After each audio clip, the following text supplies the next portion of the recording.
know exist. It's like a perk in the talk of the sea. Money swallowed like sis. Then I perfected the kid. Got a billion who sang on my head. Got a big better put on the road I just spit. I know we got $1 million. The devil that shit ain't not cheaper again. Hello and welcome back, fellow anime lovers, to MangaMuse. I am delighted to have you join us once again in the world of fanfiction and fantasy. This is the third part of What If Deku Meets dcsuperherogirls. Special note, this fanfic is written and a masterpiece of Pixel's Fanbook on FANFICTIONnet. Do check and support the author too. Now smash the like, share and subscribe button for more. Also press the bell icon so that you never miss such great parts. Thanks for the introduction. Now let's dive into the world. The journey to the mall was a rather calm one for once for our young heroes. As they arrive at the mall, Izuku was in awe of the place, sure he has been to shopping centers back home plenty of times with his mother growing up, and recently one of those trips nearly ended in him getting killed by a villain, but he was surprised at how many stores can fix in one place. As they scale by the escalator with Diana being on one for the first time, they reached the top floor of the mall, hoping that the store they were looking for was there. Diana was in front of the group, holding on to the escalator's railing. I survived the mechanical staircase. Diana cheers while the others just smile or chuckle at her optimism. Babs looks around and spots something that causes her to gasp while accidentally causing Diana to jump and shift into her fighting stance, thinking that they were under attack. OM gosh. The new Gotham Glory line of cowls is out. How did I not find out about this? I'll catch up with you guys. I've so got to buy those. Barbara yells as she jets straight to the store that was having the sale. Okay, while you go and do your nerd stuff, I'll be going to the food court and getting me some chili fries. Call me when you're done. Kara says as she places her headphones onto her ears and walks away to the food court. Lead on young Karen, let us do our nerd stuff.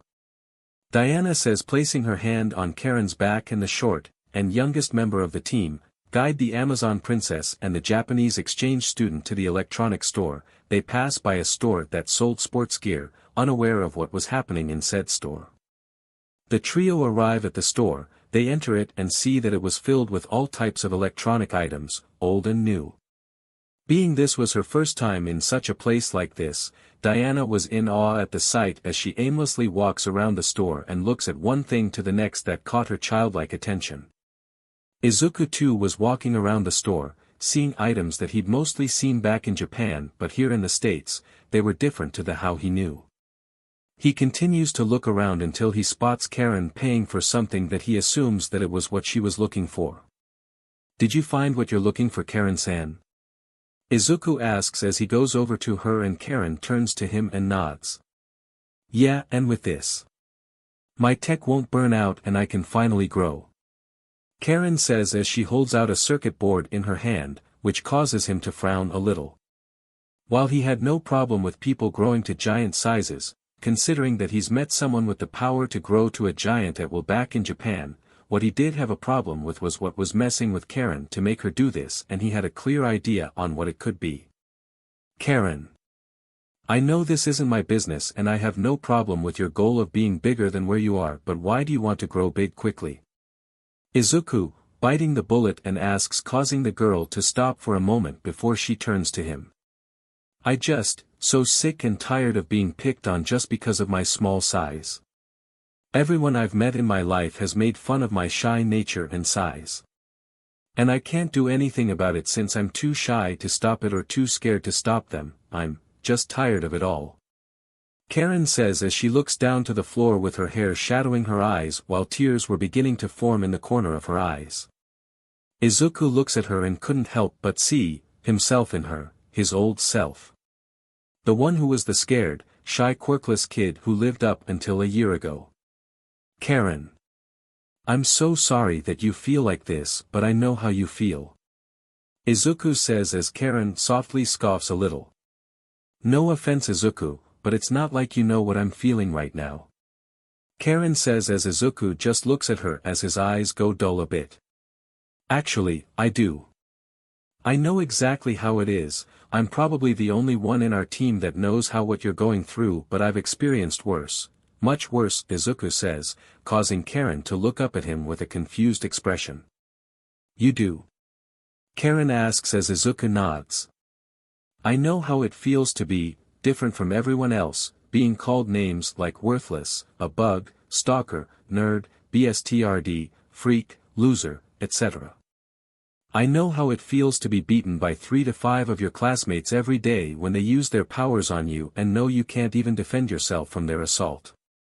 For 10 years and 10 months, I've seen the worst of what modern Japan's society is just for being different from everyone else, and I learned a strong lesson when I was just 4. That men aren't born equally. Izuku says as Karen looks at him with a look of disbelief. Why did you think like that? Karen asks. Izuku looks down at her. Back home in Japan, quirks or metagenes as you know them are the thing there. 80% of the population there do have a quirk/metagene, granting them sorts of different or similar powers. The society there is that if you're born with a powerful ability, you're in the special class. If you've got a power that is good enough, you're okay, but if you're born with a power that they consider a villainous power, a worthless power, or just being born without any powers, then you're the scum to the earth in their eyes. People treat you differently from the other when you fall under the last two. People who get called villains for their quirk tend to go the villain way due to the discrimination they've faced growing up or for other reasons. Most linking to their family, either abusing them or neglecting them, which leads them to go out and join villains, since to them, they are the real heroes in their lives as they were the ones to understand them the best than their family. As for those who are born without a power, they live lives that are filled with pain, suffering, and loneliness, that is if they do live that long. Izuku says as he suddenly his energy drain. What do you mean by that? Karen asks as Izuku sighs. He really didn't want to do this to her, considering if she couldn't handle what he was about to say, but he felt that she should know. No, she had to know. Not of everyone in their team, he believed that she should be the first to know.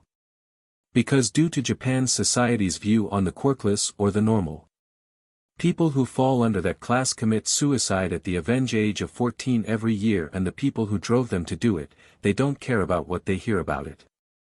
They feel no remorse about them driving an innocent person in killing themselves.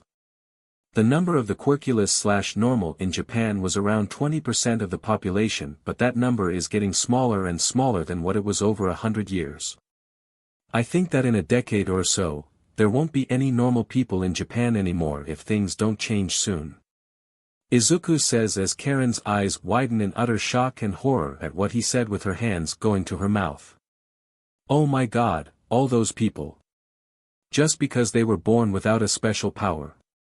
Karen says she knew that metahumans in the States were viewed differently due to their special abilities and at most times are discriminated against for their difference, but hearing that another country's view on their metas and their normal citizens, it horrified her. That's the reality we live in, Karen-san. If you're on the top of the food chain or the strongest, this world is going to chew you up and spit you out, leaving you dead in some alleyway for the rats, and no one will help you, cause if it doesn't involve them, why bother? Izuku says. How do you know all this? Karen asks as Izuku was dreading that question, but he had to answer, even if he didn't want to. I know all this because I did my research on the quirkless. I know all this because I've not only seen this happen but I've experienced it. I know this because I was misdiagnosed as quirkless and I was later told to go kill myself to pray in getting a quirk in my next life by someone from past, and that my former bully. His name is Katsuki Bakugou. He and I grew up and went to the same schools together, from kindergarten to high school. He was my friend growing up, and at first, he was nice, arrogant, and rude, but was a nice and kind kid growing up, until the day he got his power and he changed into the worst version of himself. While he remained rude and arrogant, he went around, bragging that he was the strongest and that he was the next future #1 hero in Japan. Never did he bother in learning any names for our old classmates when we were in the same classes, as he went around beating anyone he thought in his twisted mindset, a worthless extra. He did go beat up a few kids throughout the years with his quirk, but there was always one person he'd go to and just utter beat the living hell out of him, and that was me. At the time, my quirk/meta power was dormant as my body at the time was too weak to handle it, and if I used it then, I would have died from the backlash. Day in and day out, he beat, burned, and tormented me for nearly 11 long years. To him, I was a bug in his path to his so-called origin, and I annoyed him daily even when I didn't even speak or provoke him. He was, and still is, a bully and PP, and the worst thing is that it took me 11 years to finally stand up to him and beat him up. And I did it as a last resort since he challenged me to a fight after I got my DMN license on the first try and he failed his. Izuku yells as he punches the wall beside him, startling Karen. He turns to her and sees her frightened expression. He sighs and runs his scarred hand through his hair before turning to her and placing his hands on her shoulders as he stares into the eyes of his African-American friend. Karen, I talk from experience, that if you do go and make yourself grow and go and beat up your bully, it's not going to make you feel better, it's just going to make you feel empty inside. That is the one thing you've been dreaming of, but it'll feel you unsatisfied. It just sucks that it took me almost 11 years to finally stand up to my bully and beat him up just to tell him that I'm done with him. Trust me. I can speak since I did it and I felt like CRP afterward. My hero name, Deku, was a nickname I got from my former bully as a taunt that means worthless izuku. But I met someone back home who told me it could mean, you can do it. After that, I changed the meaning of Deku from worthless to you can do it. I did it to show that I can't let my past haunt me anymore and show that I can grow into a hero that can smile in the face of danger to protect the people. To prove to all those in my past that I'd never amount to anything in life, that I am worth something. Izuku. Karen utters quietly and sadly, not knowing what to do or say after hearing about Izuku's past bully and his experiences. Suddenly, they hear a loud bang, right before hearing a man scream as they turn to the outside window of the store and see a bench weightlifting set embedded into the concrete, right before a large man was seen flying past the store. They run out of the store, look around to see where was all this commotion coming from. What's going on? Izuku asks. I don't know. Karen says. Great Hera, they turn around and see Diana had exited the electronics store and was with them. What is the cause of mayhem? She asks. Puny man. The trio turn behind them and see that inside the sports store, someone was coming out of it, the dust within. And out came a hulking female figure. The figure had long red hair that hung halfway down her back. She wore a two-piece yellow loincloth, akin to a cave woman, with brown bracelets on each wrist and ankle. She is also barefoot. How dare you insult, Giganta? This figure, now known as Giganta, roars, causing vibrations to rock the floor as she holds up a basketball goal post in her hands. Now all shall feel my wrath. Giganta shouts as she breaks the basketball post with her knee and throws it across the hall, right at the citizens there.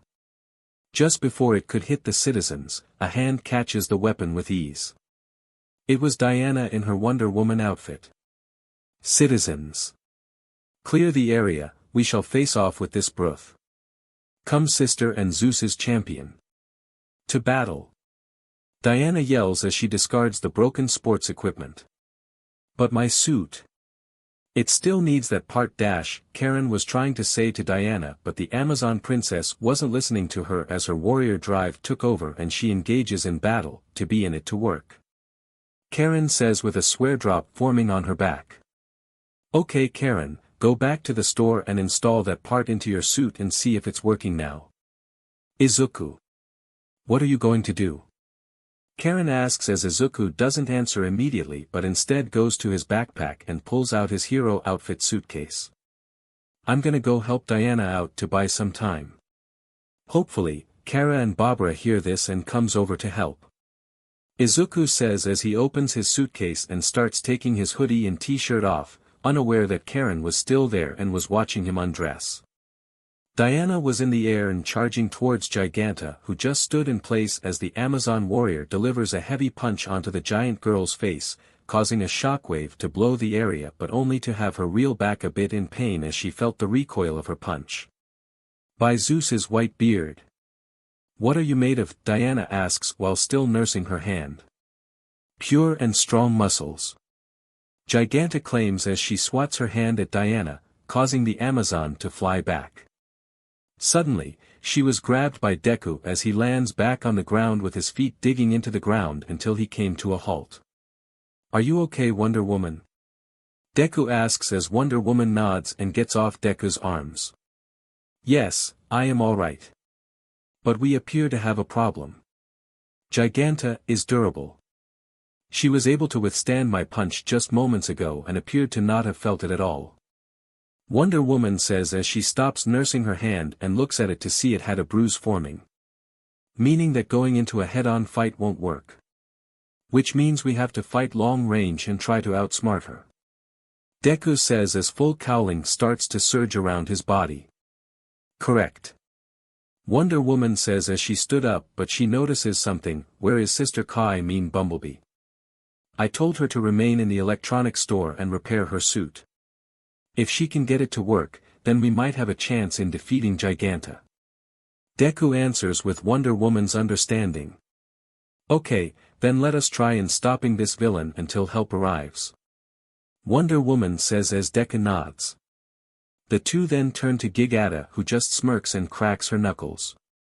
Please hurry, little Bumblebee. Diana thought. Hope you can get it working, Karen. Izuku thought. The two heroes nod to each other and then change towards the large villain.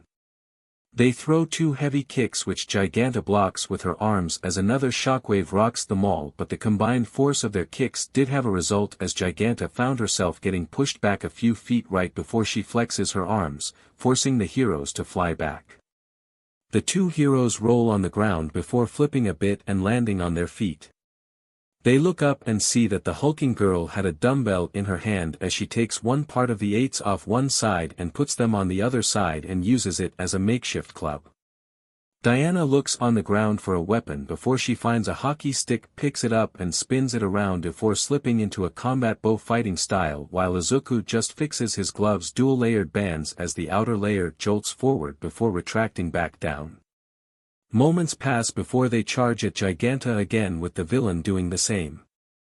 They meet halfway as Giganta swings her club at them, but the duo dodges as Deku jumps over her while Diana just jumps back from the club as it slams into the floor. Giganta continues to try and strike Diana, but the Amazon continues to avoid as the club was leaving mini craters with each strike its user through. Diana jumps at her and attempts to strike the hulking girl with her hockey stick, but Giganta was quick and swung her club at the warrior, who saw the club coming and used the hockey stick to dodge the hit, but the hockey stick broke on impact and Diana was to hit as she was sent back flying, hit a wall behind her. As Giganta started going to her, she was shot in the back, but something and she felt pain from it. She turns around and saw Deku with his wristband open as he fires another Delaware smash, Air Force at her, hitting her square in the face as she stumbles back a bit. She shakes her head and as soon as she looked back at Deku, she saw red. Grr.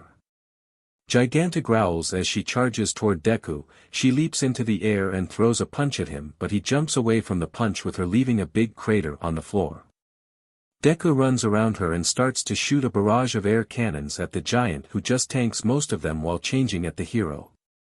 Giganta tanks one more air cannon as she swings a punch at Deku, who was unable to block or dodge due to that he was about to flick all 5 fingers at her. He gets flung back and goes through a wall. Giganta was about to hit Deku again when suddenly a glowing golden rope wrapped around her swing wrist, stopping her. She turns around and sees Diana holding the other end of the rope. You may be a formidable opponent, but let us see how you handle the lasso of truth. Diana says, with the lasso glowing ever brighter as Giganta started to feel its effect as the two were playing a game of tug-o-war. What is your reason for causing such mayhem? Diana asks as Giganta tries to fight back against the lasso's influence, but it was no use. I only came here to buy some new heavier weight to work out with, but that jerk at the store thought I was weak and needed lighter weights. Do I look like I need light weights? I'm perfectly fine with how I am, but I want to make myself better. To be perfect, but that jerk was trying to ruin that. I don't need that, or I'll never be good to anyone. Giganta says the truth that was in her mind. Diana don't say a thing, as she wasn't expecting that to come out. Giganta sees Diana's moment state of confusion and took it to opportunity as she pulls her in and uses the lasso to tie Diana up and spins her until letting go and throwing Diana through 6 walls. The hulking villain laughs for a bit when, "Hey, meat brain." She hears some yelling at her as she turns to the source and sees Kara in her hero outfit flying straight to her. "Over here." Supergirl yells with her, delivering a barrage of punches onto Giganta's face, pushing her back with each landing blow. Kara lands one big uppercut onto Giganta's chin as the taller girl falls to her knees and rubs her chin. Despite her durability, she felt each one of those punches. Supergirl went for another punch when Giganta caught her fist and throws her off guard.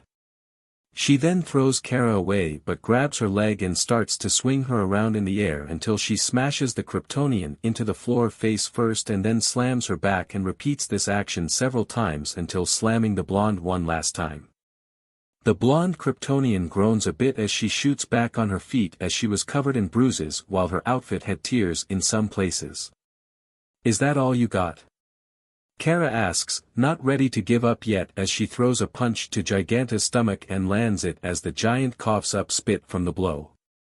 She grabs Kara's arm and before Kryptonian could pull away, she starts to spin Kara again, but this time at a higher speed until letting her go, sending the Kryptonian flying out of the mall and into space. Giganta laughs again at a goof well done right before feeling something land by her feet. She looks down and sees a grenade was there, with its pin out right before blowing up, consuming her in a fireball. Bombs away. Batgirl yells, jumping from the upper level as she sees that her plan worked. As the smoke cleared away, she saw Giganta was still standing, but she now sported a few burn marks, bruises, and scratches, but she was fine. "Ah-oh." Batgirl utters as she dodges a punch as she lands behind the giant. Her pulls out one of her batarangs and throws it to the giant, with catches it with ease, thinking it wasn't going to hurt her at all. But that wasn't Batgirl's plan. The batarang explodes and releases a built-in net that wraps around her. "Yes." Batgirl cheers, but Giganta cuts her off by simply flexing her muscles and breaks out of the net easily. Time out." Batgirl asks, but the giant didn't listen as she picks Batgirl up and simply tosses her into a storefront. Giganta looks around and saw no one was left to stop her from destroying that store. 20% Detroit. She hears someone speak and turns to see who it was, to see Deku in the air above her with his fist raised. Smash! Deku yells, striking his punch onto Giganta's face, making her fall back and smash into a wall. "Forgot about me?" Deku asks as he was panting. Exhausted and most likely feeling some pain from his last encounter with her, Deku still wanted to fight to beat her before any more damage was made. Giganta stood up and rubs her cheek where Izuku punched as she wipes her mouth and saw BLD coming out. She looks at him and grins. "Not bad, little bunny man. You made me bleed, but do you really think you can beat me?" Giganta asks, unaware that Izuku's eye twitched when she said something. "Why is everyone calling me a bunny? I'm not a freaking bunny." Izuku thought, getting tired of people calling him that, but he had other things to worry about right now. "I don't know, but I'll try," Deku says as full cowling activates as he changes to her.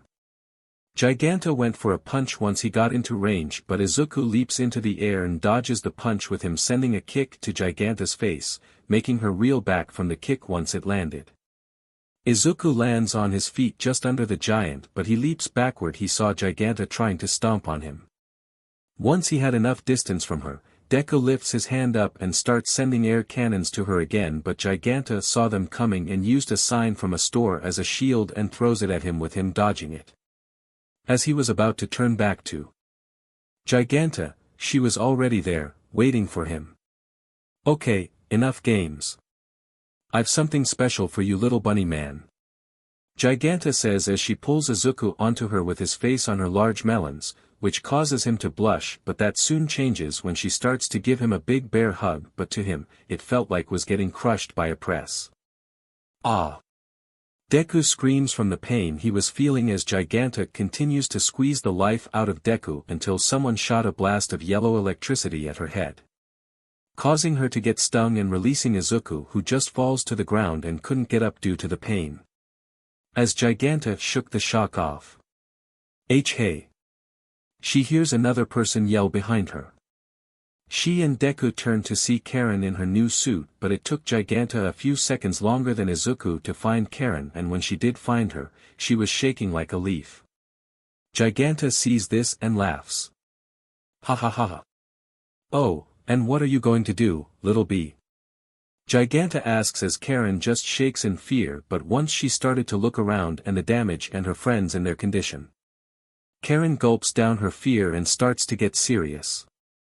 I'm gonna even the playing field. Say hello to Bumblebee. Bumblebee shouts as she presses her button on her gauntlet, and it seemed like it was actually working as she started to grow bigger at a faster rate. But, just like before, the tech fired out and Karen shrunk down, just like always. Karen lands on the ground and sees that she was the size of an insect again. Oh, come on. Karen says to herself as Giganta just laughs and walks to her. Say bye-bye, little bug. Giganta says as she lifts her hand up, and Karen and Izuku knew what she was about to do. No. Karen panics as the hand begins to fall down to her. Izuku tries to get up and stop her, but his body wasn't responding to him due to the pain. The hand falls and slams to the ground. Bumblebee. Deku yells as his eye widens in shock as he just witnessed his friend's murder. But then, I am alive.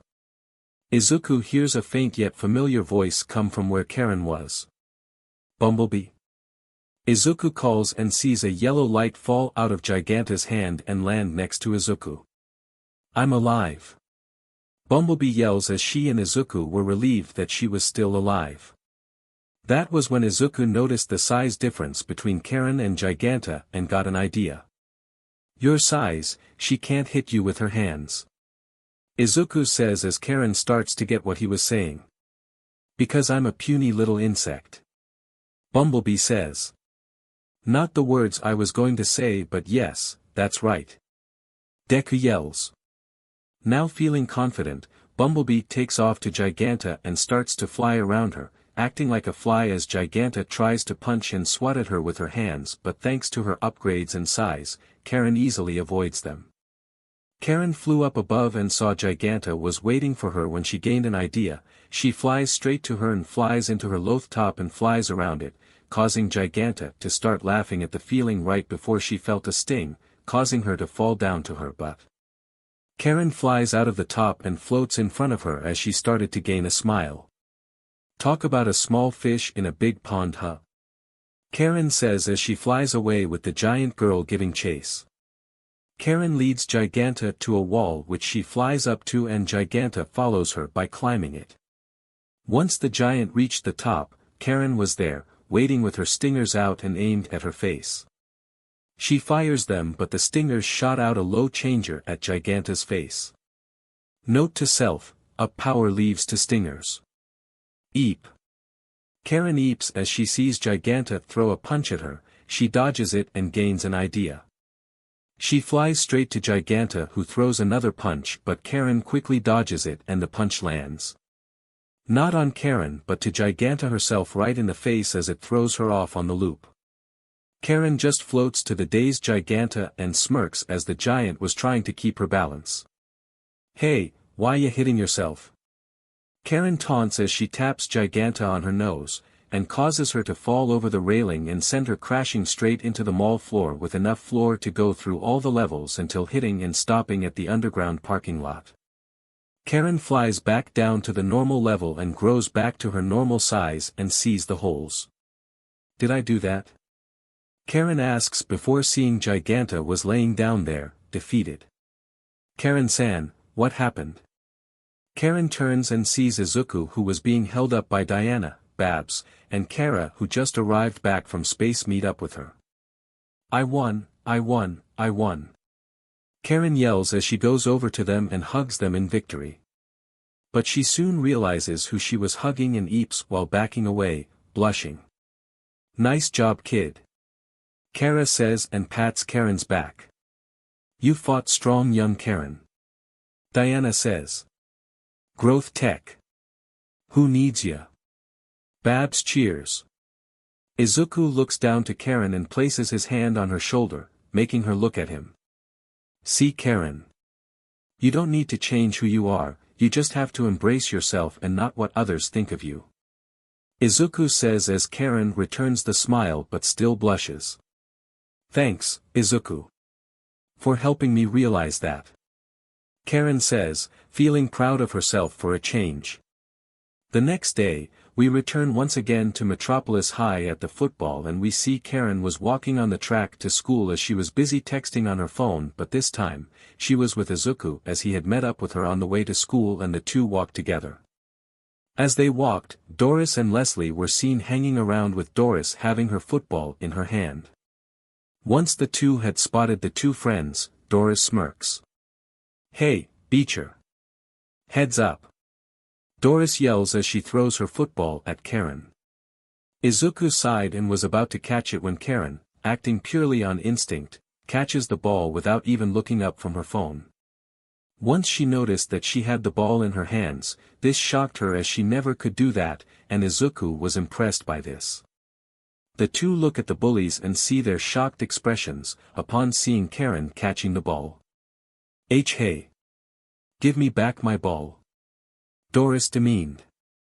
Karen looks at the ball and then at Doris and then to Izuku as she remembers his story and advice as she grins. I don't know. I guess if you can get it, meathead. Karen says as she starts to run away with the ball as Doris gave chase as Izuku ran from them to make sure Karen won't get hurt. While she may have a long way to go until she could really call herself a brave hero like her friends, Karen knew that this was the first big step in the right direction. Social status, reputation, and identity. Those are one of the things that humans have held within society since the beginning of time. Just your name and what family you're from can hold a lot of power and be involved in anything you did or worked for, at the office, at home, on the streets, and this was not so different in high school. In fact, it made it a lot more powerful, as it should be. For example, the jocks and cheerleaders, from their performances on the field/court, which gave them the power they had to rule over the other students. Every school has people that held power and status, and Metropolis High was no different. And all knew just one person who held power over them. And this person was in the gymnasium, with a group of girls and one of the school's coaches, as it was the gymnastics tryouts for this year's team. One of the girls was standing not too far from the rest as she was prepping herself for her tryout. She had light tan skin, brown eyes with dark pink eyeliner.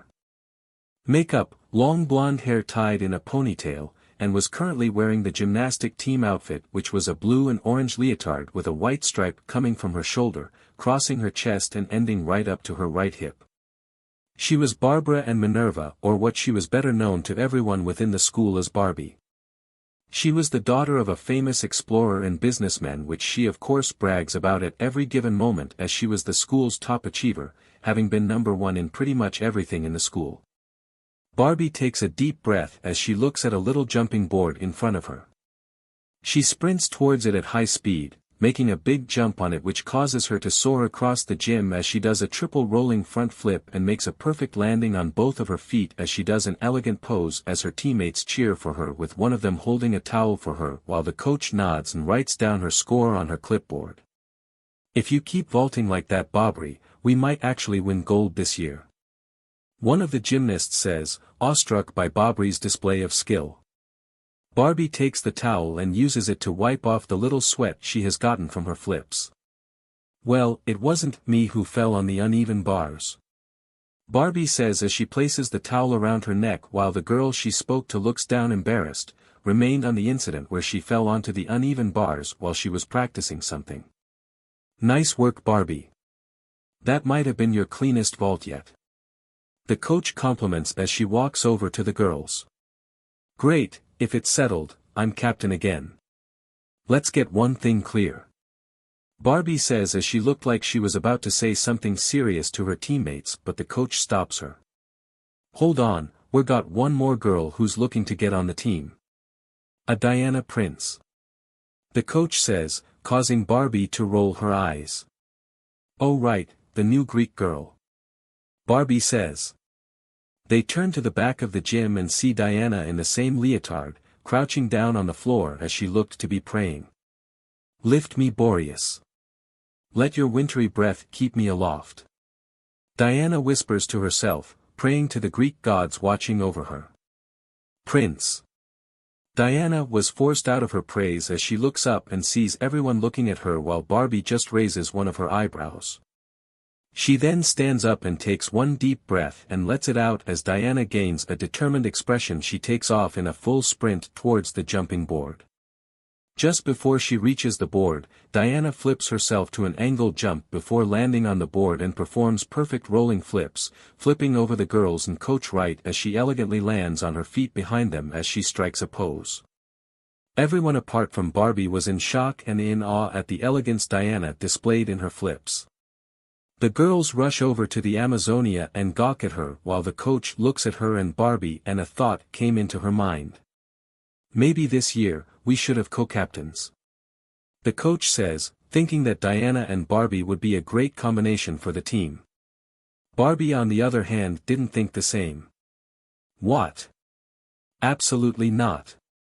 Barbie yells, thinking that the coach won't let her go over some new kid. Okay. Congratulations, Prince. You're the captain. The coach says, going over to Diana and the rest of the girls as she completely misses the shocked expression on Barbie's face when she said that. The other girls congratulate Diana on making it into the team and becoming the captain, causing the Amazon warrior to fluster on the attention. Barbie was still standing on her stop as she watches the attention all go to Diana as her expression slowly turns from shock to slow-burning fury and jealousy from how this foreign student stole something she worked strong for every day. Just as this was happening, the doors suddenly burst open and Hal runs in with his football jersey and his tights as he runs across the gym, and was holding a familiar large yellow bag in his hands. The door burst open again and Izuku enters the gym, with a sweaty worried expression, as he was only dressed in a white t-shirt and blue shorts with his scars being visible beside the one that was hidden by his black compression sleeve on his right bicep. He chases Hal around the gym, totally unaware for the girls and the coach were watching them as. Okay Jordan-san, very funny. May I please have my clothes back? Izuku kindly asks, worried over his clothes, notebooks, and costume in there with Hal just shaking his head. Sorry new kid, but it's a tradition here at Metropolis High as the QB has to prank the new kid. Sorry, I don't make the rules here since I got the same thing when I first got here. But, I'll do it easy for you. Here. Hal yells, right before he tosses the bag up into the air. Worried that the contents in the bag would spill out, Izuku rushes of it as he runs towards a pommel horse and hops onto it before leaping off it, soaring through the air. He reaches his bag and grabs onto it before twisting his body, performing several aerial twist flips before landing back onto the floor, sliding onto for a stop. That was close, Izuku says, letting out a breath of relief as his stuff was safe. Izuku stands up and places his bag on his back and turns around, only to see the girls, Barbie and the coach were shocked at what they just witnessed. DMN dude, didn't know you had some moves like that. Hal whistles, impressed. Greetings Izuku. Diana waves at Izuku who waves back but stops when he sees just what she and the other girls were wearing. Hi Diana. Sorry for intruding in your practice. We'll be leaving now. Izuku stutters as he runs for the door, but not before grabbing Hal by his wrist and pulling him with him. Hey, what ya doin'? I wanna stay here with the ladies. Hal whines, wanting to stay and see the girls in their outfits. No. That's rude. Izuku yells as the two exits the gym. That was something. The coach says as she turns to Diana, Prince, you know that kid? Yes, he is my first and only male friend. Diana answers. Has he ever been interested in gymnastics? The coach asks Diana as she thinking about it. I do not believe so. All I've seen from Izuku is study and helping others. Diana says, knowing well enough that Izuku was not interested in sports. That's a DMN shame, that kid would have made a great member of the team. The coach says, shrugging as the team started to get ready for routine practice as Barbie just glared at Diana, looking at her as if she was a challenger to her spot in school. A few hours later. AP Calculus class. In APC, most of the students were either asleep, bored out of their minds, or simply doing something to keep them awake. Barbie was in the class, wearing her usual outfit which consisted of a long-sleeve yellow jacket with cheetah spots on the fake fur on the sleeves, along with wearing a short red skirt and white high-heel boots. She had a makeup pocket mirror in her hand, used in making sure that her makeup wasn't running nor off as the teacher was walking around, handing back last week's quiz as she reaches Barbie. Nice job, Barbie. The AP teacher says as she hands Barbie her test which had a 100% on it, causing the blonde girl to smirk at seeing her score. It's not every day you get to see a perfect score in AP Calculus. The teacher says as she turns to the other side of the class. Is what I would be saying if it wasn't Diana and Izuku over here.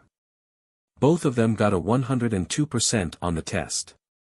That's incredible and should be mathematically impossible, but well done you two. That's a new school record.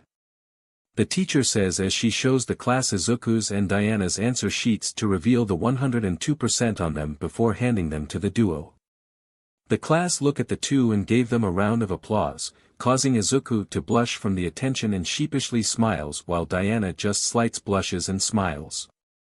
Barbie on the other hand was not clapping as she was getting angry, not only being outshined by Diana for the second time today but outshined by her boy toy for a friend. She crushes her mirror a bit as she glares at them. A few more hours later. After school. After suffering defeat after defeat by the unknowing hands of Diana, Barbie decides to help her unwind from Diana, by hosting a pool party at her house for her friends/subjects. Barbie pulls up in her very expensive convertible right at the school front where her friends were, all holding posters for something that she really didn't care about. Hello everyone. Pool party at my house. Barbie declares, knowing that no one would turn down a party invite from a rich girl who was hosting said party. Sorry Barbie, we can't come. We're going to stay and help Diana decorate for the school dance that's next week. One of the girls from before says, causing Barbie's eyes to snap open as the Amazon in question stepped forward from behind the group of girls. Join us. There will be camaraderie and merriment. Diana offers, holding one of the flyers in her hands. Soon, all of the girls in the group start telling Barbie just how incredible Diana is since coming to the school, which was not really making Barbie's stress and jealousy of Diana all that better as she was listening to everyone say, Diana's so awesome, Diana's cool. Diana this, Diana that. She couldn't stand the idea for someone was getting all the attention and it wasn't her. Eventually, the camel's back broke as Barbie lets out one long scream as she steps onto the gas pedal and floors her car away from the school and group. The dust clears and Izuku was seen, carrying a large box of posters in his hands, appears walking toward the group. Was that Minerva-san? What happened? Izuku asks. He heard the scream and saw the fancy-look car drive off and he assumed it was Barbie. It was her, but it looked like she had to leave before we could properly ask her if she would like in assisting us. Diana says, watching the car speed away. What did she need? Izuku asks as he momentarily sets the box down. Maybe she was rushing to get her party she is hosting this evening.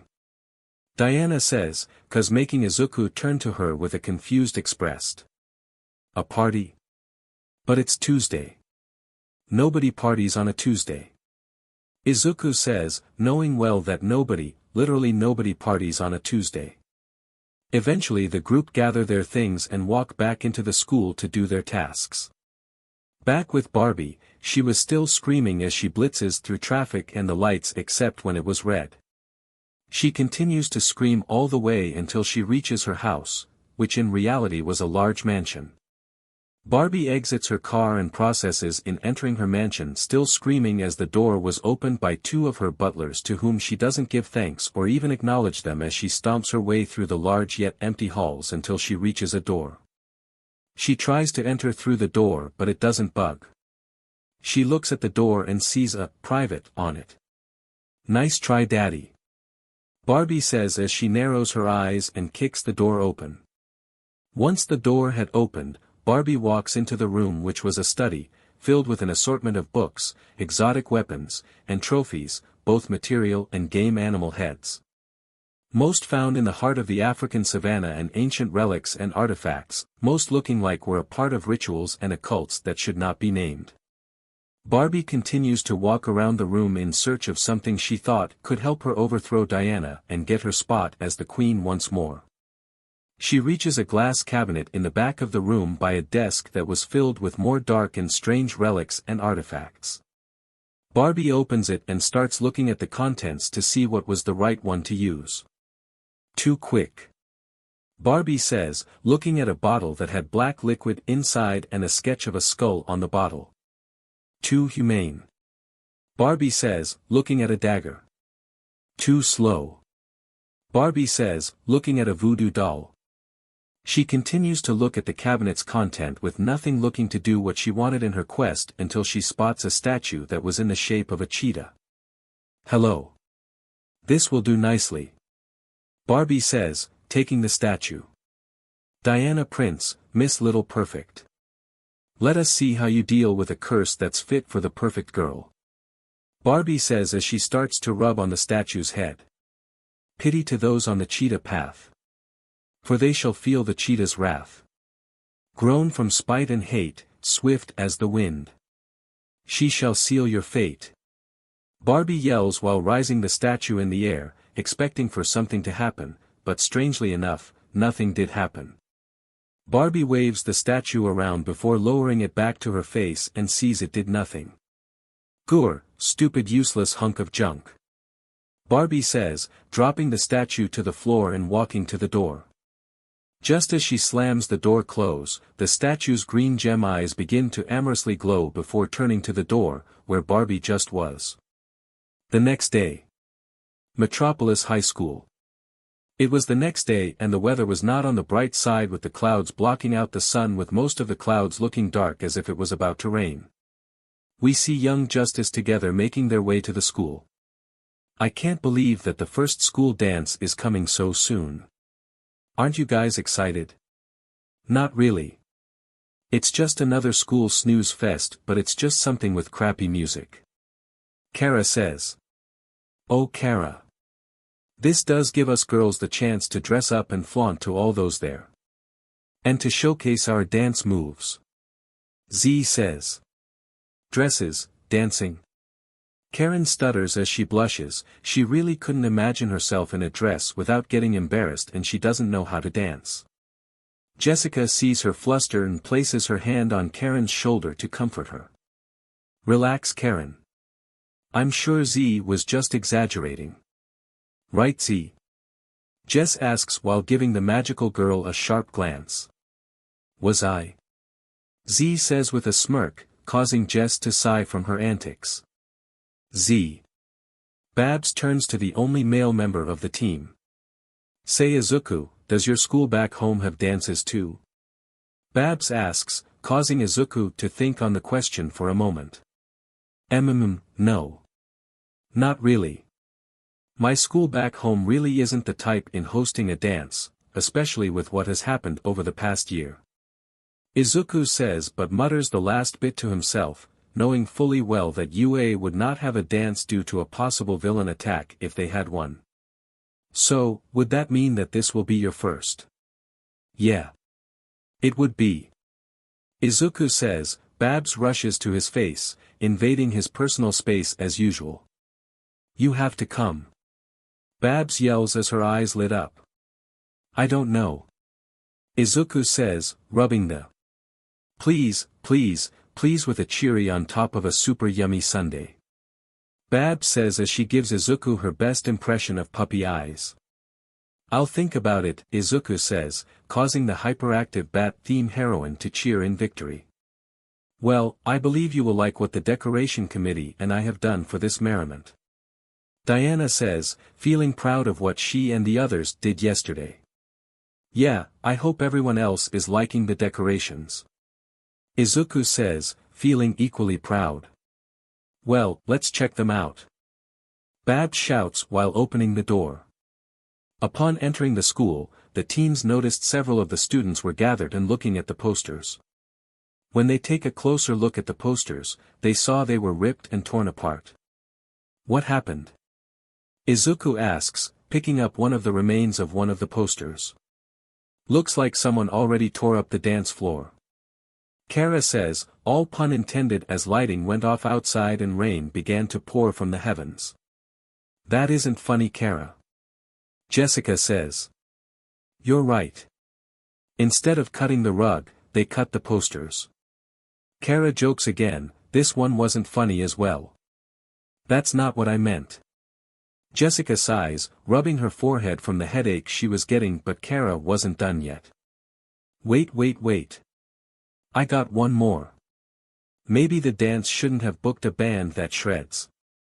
Kara jokes once more as the jokes were not helping. Diana and Izuku goes over to one of the posters still attached to the wall and sees scratch marks on it. They could tell that some sort of animal had done this. But why and what? Eventually, the bell rings and everyone expects our heroes who stayed to help with cleaning. Diana excuses herself from the others as she had practiced to attend. She makes her way to the women's locker room to go and change, but on her way there, she couldn't help but think about who or what tore the posters she and the other handmade. Diana reaches the locker room and processes to her locker where her gym clothes were. She opens the locker and takes out her stuff.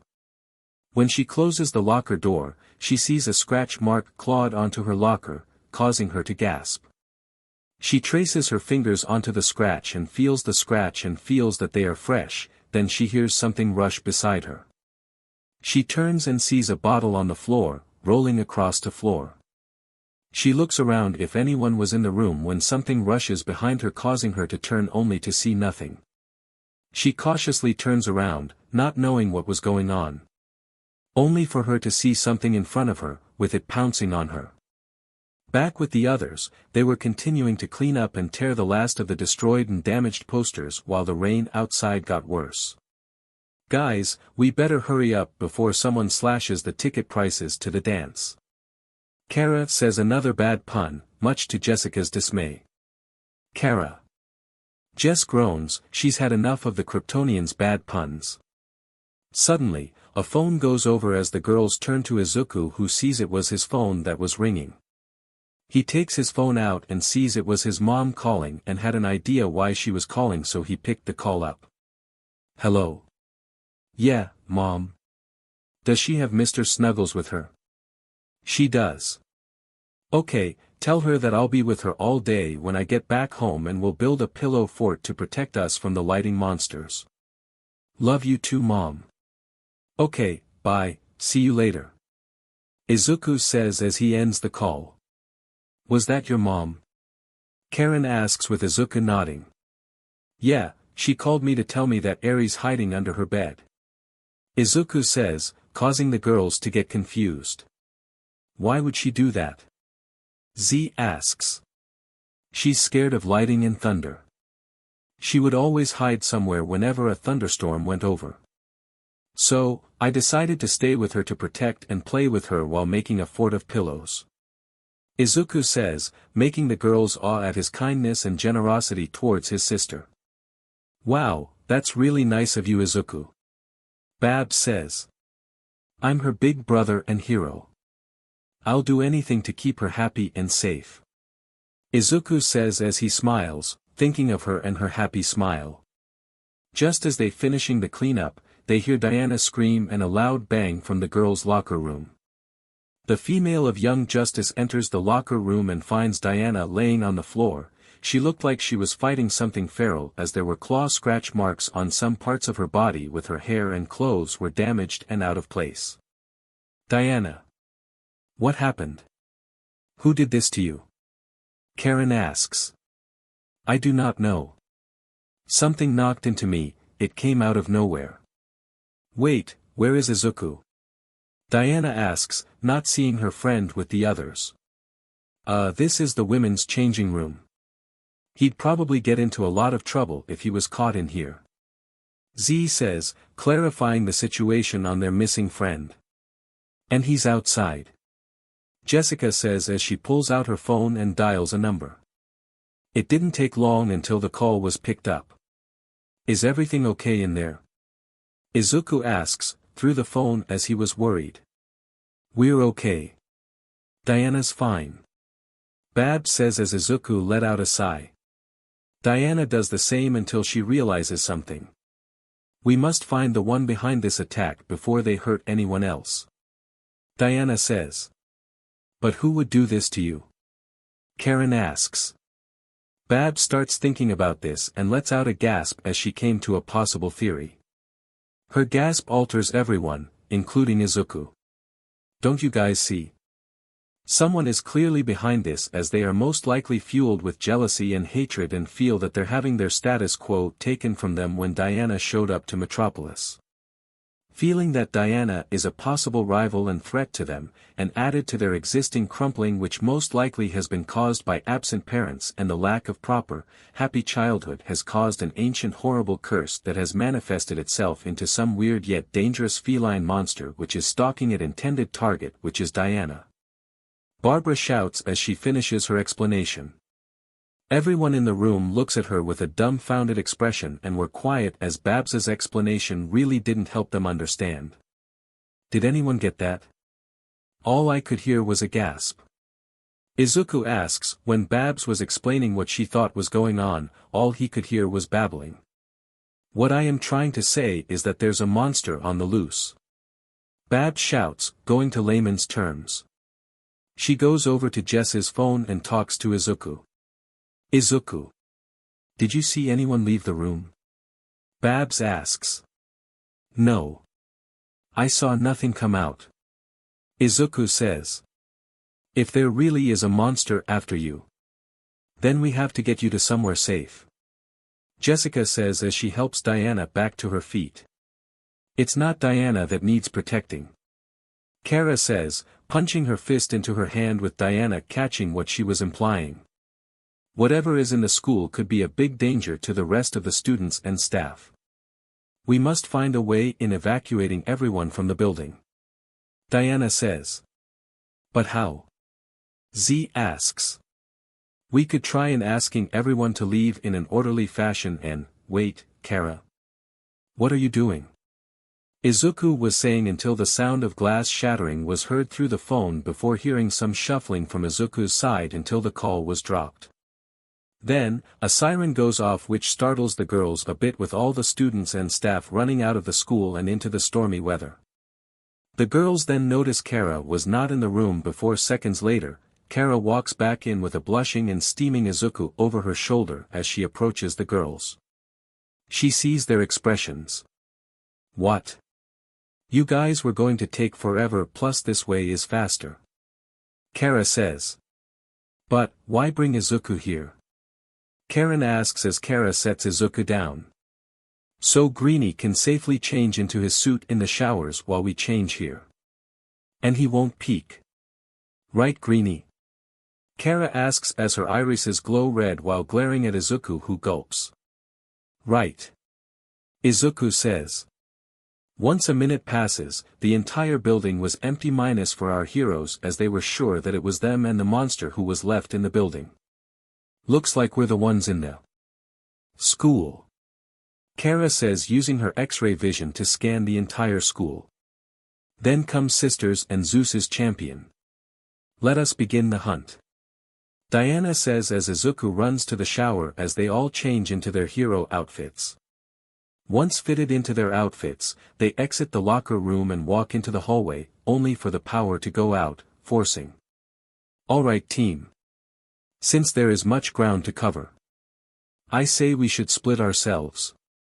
Wonder Woman says, causing the rest to look at her at what she said. You mean split up? Supergirl says, thinking that what she means. Yes, that too. Wonder Woman says. I don't think that's a good idea. I think we should stick together in this. Deku says, knowing from movie logic that it's never good to split up as it always leads to bad things.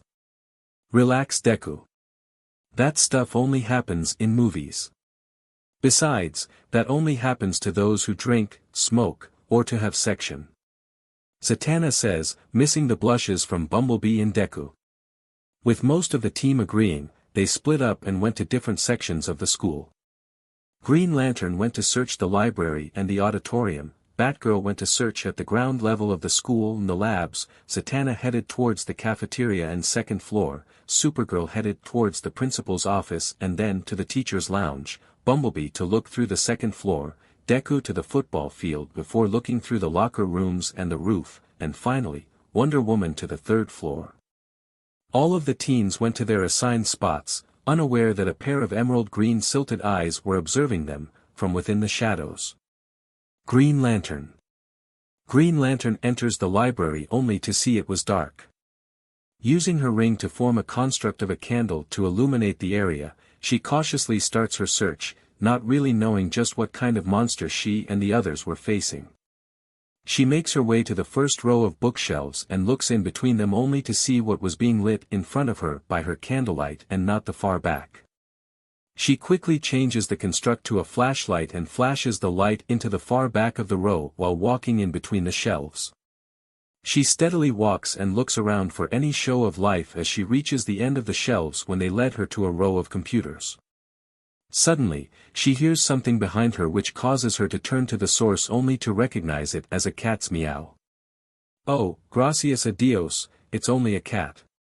Come on out little kitty. Jessica calls the cat while walking to where the cat was calling. She reaches the location but was met with another row of books.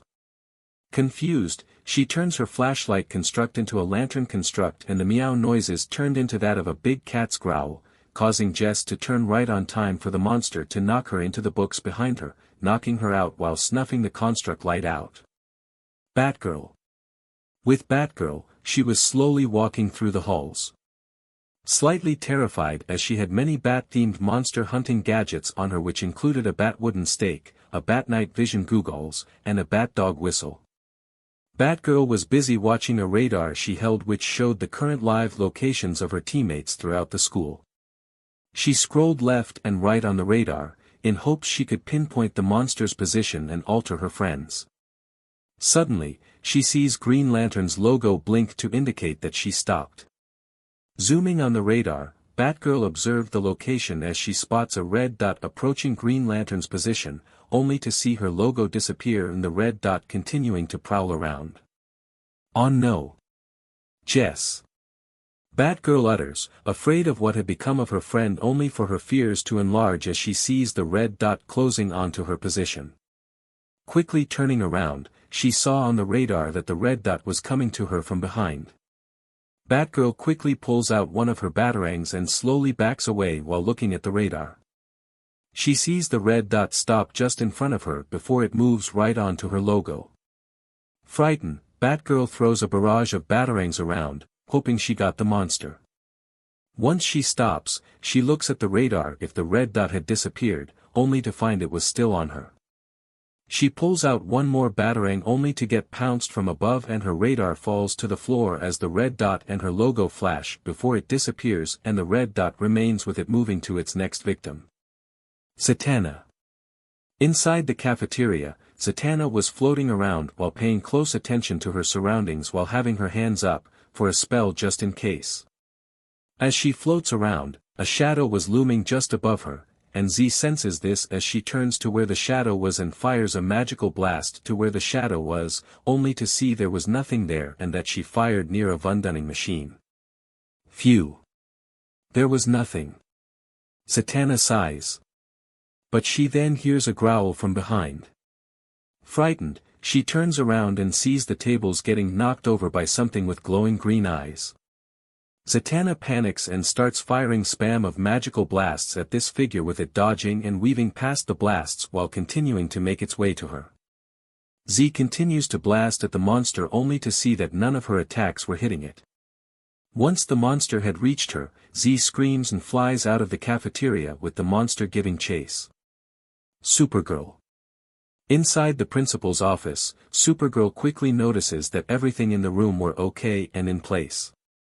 That made her go on edge. She then clearly hears growling with something quietly entering the room thanks to her enhanced senses. Forget it, whatever you are. You can't get me, 'cause I got inferred vision. Sucker. Kara says as her eyes glow and scan the room for a heat signature. When she turns to the room's bookshelf, she spots a signature that was hiding behind it, like a predator stalking its prey. Once it saw that it was outed, the monster starts to bounce around the room when Kara threw punches at it but missed due to its impressive speed. Think you're fast? Guess what? I'm fast too. Kara yells, giving chase to the monster as the two bounce/fly around the room until the monster realized it couldn't win against her, so it took to escape her. It quickly exits the room and starts to run in a random direction with Kara following it by flying close to it. She couldn't catch it as it was leading her to sharp corners, which resulted in her having to slow down and avoid crashing. The monster was now on a straightaway and Kara started to pick her speed up. She caught up to it and was about to grab it, but it suddenly stops, letting her fly past her, and it jumps. Kara looks for it but saw it wasn't then. Just before she could use her powers, something was shot at her, causing her to freeze up and go stiff. So stiff, then she fell to the ground and laid there like a downed statue. Ah-oh. Kara could hear a familiar voice utter and saw Z look down at her with a sheepish expression. I'm so sorry. I thought you were. Z was saying until the two hear growling and something down dropped to the floor. Kara sees Z look up to what had made the noise and sees Z's eyes widen with terror. The monster. Z says right before getting attacked by the monster and screams. Bumblebee. Zatanna. Bumblebee whispers, as she just heard Z's screams. She was walking around the second floor of the school when she heard Z's screams of terror, which frightened her. Bee shrinks down and starts flying down. Why did we agree to split up? Everyone knows that. Splitting up is usually a bad idea. Take any classic horror movie ever. I mean, the only thing left is the monster is looming in a shadowy place and you can only see it when lightning strikes. Karen says, flying the hall. Once she reaches a corner, she stops when something was standing close to her. Slowly turning her head to the figure that was hidden by the shadows. But lightning strikes, briefly illuminating the area, and the lighting reveals the monster's face to Karen, showing off its fangs to her. Eep. Karen yelps as she quickly falls away with the monster giving chase. The shrunken girl flew down the halls until she reaches the gymnasium and takes cover by some of the equipment. Quickly peeking from her hiding spot, Karen sees the monster crawl into the gym with its eyes eerily glowing as it starts to sniff the air in search of her. It walks to her, making Karen quickly duck back down and try to remain still and silent. The monster walks over to her spot and stops as it sniffs the air once more, its eyes open, and turns to where Karen was hiding. Karen remains stiff and silent as a glowing emerald green silted eyes as Karen shakes in fear. Soon though, the eye moves away as Karen lets out a held breath and starts to take in deep breaths before calming down. Okay. Karen whispers to herself as she readies her gauntlets and gains a determined expression before she flies out into the open. Ah! Karen yells, firing stringers at the monster. Once she thinks she's got it, her expression changes to fear as she stares to the monster's face as it growls at her before opening its mouth and pouncing on her. Deku, moments before. Deku was outside the school, having just done sweeping the football field, the stands, and the locker room twice. He was on the roof, checking for any signs of life. He looks at the wet terrain and saw that there was nothing on the roof besides a few deflated old books, old cigarette butts, leaves, dead rats, and himself. Looks like nothing was here for a while. Might have to check with the others and see if they found anything. Deku says. He goes to his earpiece and contacts Batgirl for an update from her. Barbara, I'm done checking on the roof and the football pitch. Looks like it's not there. Did you find anything? Deku asks, but all he got was silence from the commo link. Barbara, do you read me? Deku asks, but still got nothing from her and got him confused. Weird, why isn't she answering? Deku asks himself. He got worried and decides to switch commos to Jessica's. Jessica, I think something's happened to Batgirl. She isn't responding to her commos, can you check on her? Deku asks, but once again, he only receives silence from the other side. Jessica, can you hear me? Izuku asks. He started thinking on why they weren't responding until he came to one horrifying conclusion. Oh no. Izuku utters as his eyes widen. The monster got them. He goes back to his earpiece and tries Satana, hoping she wasn't attacked by the monster as well. Z, are you there? I think something has happened to Jessica and Babs. Are you there? Deku asks, but to his fears, silence was all that was there. ZZ. Are you there? Deku yells, but again nothing. Panicking of the rest, he goes to Kara, thinking that she was the one standing as her powers literally had her invincible. Kara. Please answer me. I think the monster's gotten to the others. Are you okay? Deku asks, but he was welcomed by silence from her. No, not you, Kara. Deku says as he lowers his head, worried for what happened to his friends. Suddenly, static was heard on his earpiece, which brought him out of his thought as someone was speaking on the commos. Help. I'm in the gym. It's got me. Karen's voice speaks as the commo went to static. Karen. Karen. Deku yells only to hear something eating something as his eyes widen on what he was thinking what was happening. Quickly activating OFA, full cowling, Izuku jumps off the roof before spotting the window to the gymnasium. Moving his hands before him, his glove's outer layer wrist jolt forward as he was about to flicker his fingers.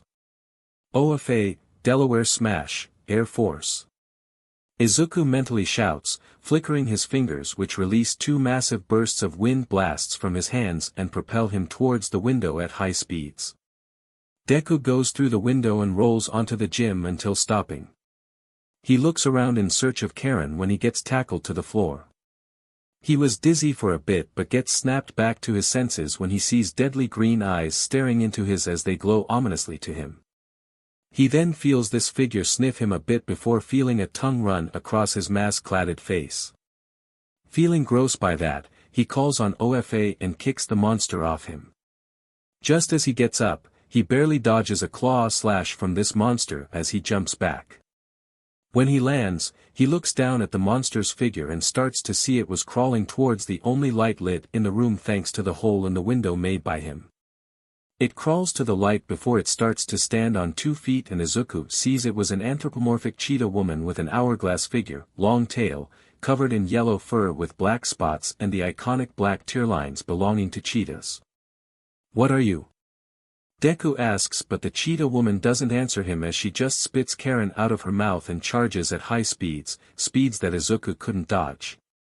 Just as it was about to pounce on Izuku as he prepares himself for it when a silver bracelet blocks the slash and hits the anthropomorphic cheetah woman, sending her flying back to the other side of the gym as corrects herself mid-air and lands on all 4, scratching the wood floor. Get away from him you, cheetah. Deku turns and see Wonder Woman next to him. Wonder Woman. You're okay. Izuku says, happy to see one of his friends was okay. Yes, I am fine. But I can't say the same for our friends. I found them, injured and no responsive in the middle of the bottom level and I heard young Bumblebee's distress and I headed here when I saw you were in danger. Diana says as the two turn to the cheetah woman and see her growling and glaring at them but primarily towards Diana. We have to stop her before she escapes and hurts anyone else out in the city. Deku says, with red vein-like lines briefly surging across his body before being replaced by his green bioelectricity. Agreed. Diana says. The cheetah charges toward Diana and starts clawing at her while the Amazonia warrior blocks the attacks with her bracelets. Deku joins the fight by throwing a spinning heel kick to Cheetah but she ducks under the kick and claws at Deku's kicking leg, tearing through his knee pad at the thigh but thankful not cutting through his costume. As Deku falls to the ground, Cheetah on quickly on him and was about to claw at his face when Diana uses her lasso of truth and wraps it around the anthropomorphic cheetah woman and pulls her away from Deku right as the cheetah was able to escape the bind before it slips into the shadows. Deku and Wonder Woman meet up in the center of the light and stand back to back as they cautiously wait for their enemy's next move. Then, the cheetah rushes by them and slash at Diana, who wasn't ready as she cuts her forearms, causing the Amazon to groan from the pain. Just as Deku turns to her, he suddenly gets slashed across the cross, cutting through his costume and undershirt, giving him slash marks on his chest. This process continues for a bit with the cheetah delivering a quick attack on our duo and them not being able to properly defend themselves from the attacks once both of them spotted slash marks and cuts on their costumes and part of the bodies where it was starting to bleed. Just when the cheetah was about to deliver a few more cuts, Diana turns to her and grabs Izuku, and starts to spin him before letting him go and sending him flying to her as he spins himself before sticking his leg out to her. Smash! Izuku yells, once he delivers a kick onto the cheetah's stomach, sending her back and hitting the ground. She slowly started to get back up while clinging to her stomach. We weren't letting you injure us. We were learning your movements. Cheetah looks up and sees Wonder Woman and Deku, who had landed on the floor, were looking at her. Deku and I discreetly planned while you were in the shadow to allow ourselves to be exposed and let you do your tactics while we learn your movements. Wonder Woman says. Sure, it was a risk since we were getting hurt but we know your pattern now. Deku says as the two shift back into their fighting stances while Cheetah growls at them as she goes down to all four before she charges at them. Diana and Izuku charge as well, running side by side to not give their opponent a chance to slip away from them as they engage in combat with Cheetah slashing at them but they evade the attacks while throwing punches and kicks at the anthropomorphic woman who nimbly evades them as well. Getting sick of this, Deku amps his power up from 8% to 20% and disappears from sight until reappearing before Cheetah, causing her eyes to widen as he sends a kick to her midsection. Smash! Izuku yells, kicking Cheetah as the force of the kick causes air pressure to blow in the gym and sends the anthropomorphic woman flying in the air. She soars and met with Diana who was waiting for her as the Amazon princess arches her leg up, before sending the leg down upon Cheetah as she delivers an axe kick onto Cheetah, forcing the feline-line woman to plummet to the ground as she crashes into it, causing a crater to form in the wooden floor. Just as she bounced up from the impact and let out a pained gasp as Deku was on her again and was readying his final attack. He arches his fist back as the bioelectricity surges around him while the outer layer of his glover jolts forward. Boston Air Smash! Izuku yells, thrusting his fist forward and flickers all his fingers, creating a massive wind burst, sending everything flying around and sending Cheetah flying out of the gym and into the locker room. Upon seeing this, Deku and Wonder Woman head into the locker room, ready to capture this villain once and for all. When they enter the room, they saw it was trashed with some of the lockers on the floor but knew that after receiving an attack all that at point range, Cheetah wouldn't be getting up soon. Just then, they hear someone grunt near them under the lockers. The duo move the lockers off the floor and spot Barbie laying on the floor, looking like she had an encounter with Cheetah. Who's there? Barbie asks, starting to stir. Causing Diana to quickly change back to her civilian clothing while Deku went to Bumblebee to check on her. Barbie, it's me Diana. Are you alright? Diana asks, going to Barbie as she slowly opens her eyes. Diana, is that you? Barbie asks, seeing Diana as her vision clears. Yes. It is me. Diana says. Barbie then shoots up and moves away from her. Stay away from me. The monster is still. Barbie yells, looking around for the cheetah. The monster has left Barbie. You do not need to worry. You're safe now. Diana says, going to her to ensure that things were okay now. Diana, I'm so sorry. Barbie says, getting Diana's attention. For what? Diana asks. It was my fault that the cheetah was summoned. Barbie says as she coughs before continuing, I was just so jealous of you. And I wanted to get rid of you, but I never wanted this. I'm so sorry. Barbie says as tears start to fall. Diana looks at her and felt bad for her, so she places her hand on Barbie's shoulder and makes the queen bee look at her and sees her smile. You need not to be envious of me. One person's success should never destroy yours. Jealousy is a green-eyed monster that will consume you and everything you love until there is nothing left but a hollow shell. Barbie, you must let yours go or else it will destroy you. Diana says as Barbie's tears fall once more. You're right. I will, and I swear that I'll change. Barbie says, which makes Diana happy. Suddenly, a noise was made outside which alters them and puts them at edge until. Diana. Are you here? Izuku's voice was heard, causing Diana to sigh in relief. My friend needs me. Diana says. She was about to go to him when she turns back to Barbie. Will you be alright on your own? Diana asks with Barbie nodding. I'll be fine. Go to your friend. He sounds like he needs you. Barbie says.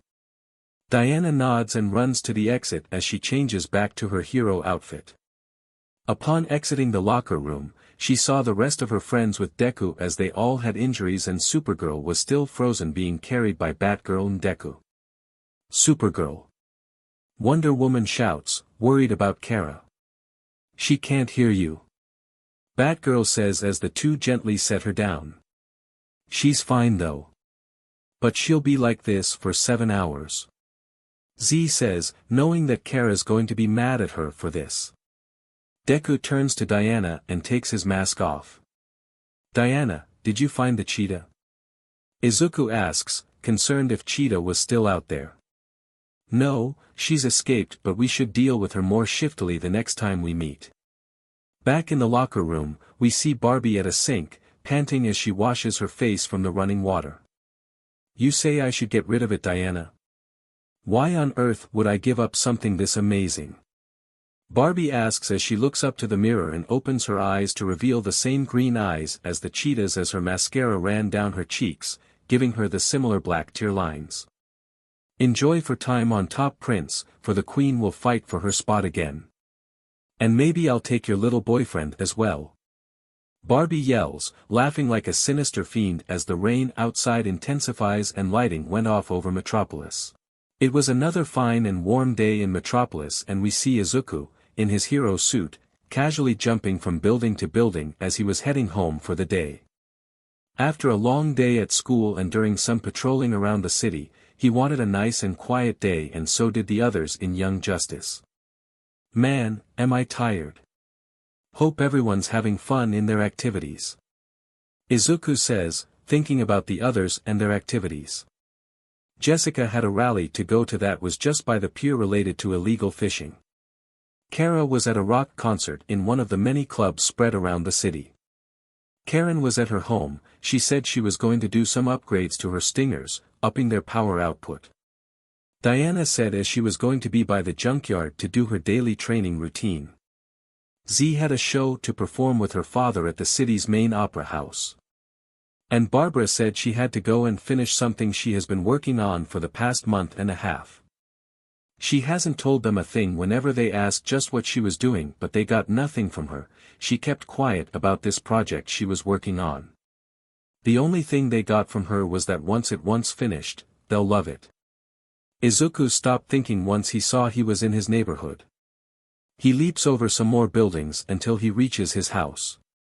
He lands on the roof where a skylight was open. There led into the attic, He takes off his bag and flips into the skylight and into the attic where numerous items were there, including a backup suit and gear of Izuku in case his current one were to be damaged in battle. He goes to the ladder for its exit/entrance and leaves the attic band and walks toward his bedroom. He enters it and it looked like how it was at his dorm looked back in Japan but with a few new items there. The most noticeable ones were the pictures he and the girls took at the pier from the day they all met. Ones of him Eri and an older teenager with blonde hair in a cowlick style and the news reports of them during their time together and a board on the wall with a map of Metropolis with strings pinned onto the map and board leading to various areas of the city. He changes out of his hero suit and into his casual wear and takes off his sneakers and leaves his room and walked downstairs. Once he reached the lower floor and into the kitchen to grab a fruit. While he was there, he spots a brush of white by the couch in the living room while hearing something playing on the TV. He heads into the living room and spots Eri sitting on the couch, eyes glued to the TV as she was watching My Little Pony. "Hi, Yamato." Izuku greets her, and the little white-haired girl turns her head to him and she beams before jumping from the couch and rushes toward him, and leaps at him to deliver a big hug and he catches her so she wouldn't fall. "Izuku, you're back." Eri yells, happy her big brother was back. He sets her down with her looking up at him. "How was school?" "It was fine, a bit boring compared to UA but alright." "How was school for you?" Izuku asks. The two head back to the couch and sit on it to watch the cartoon together. "It was fine.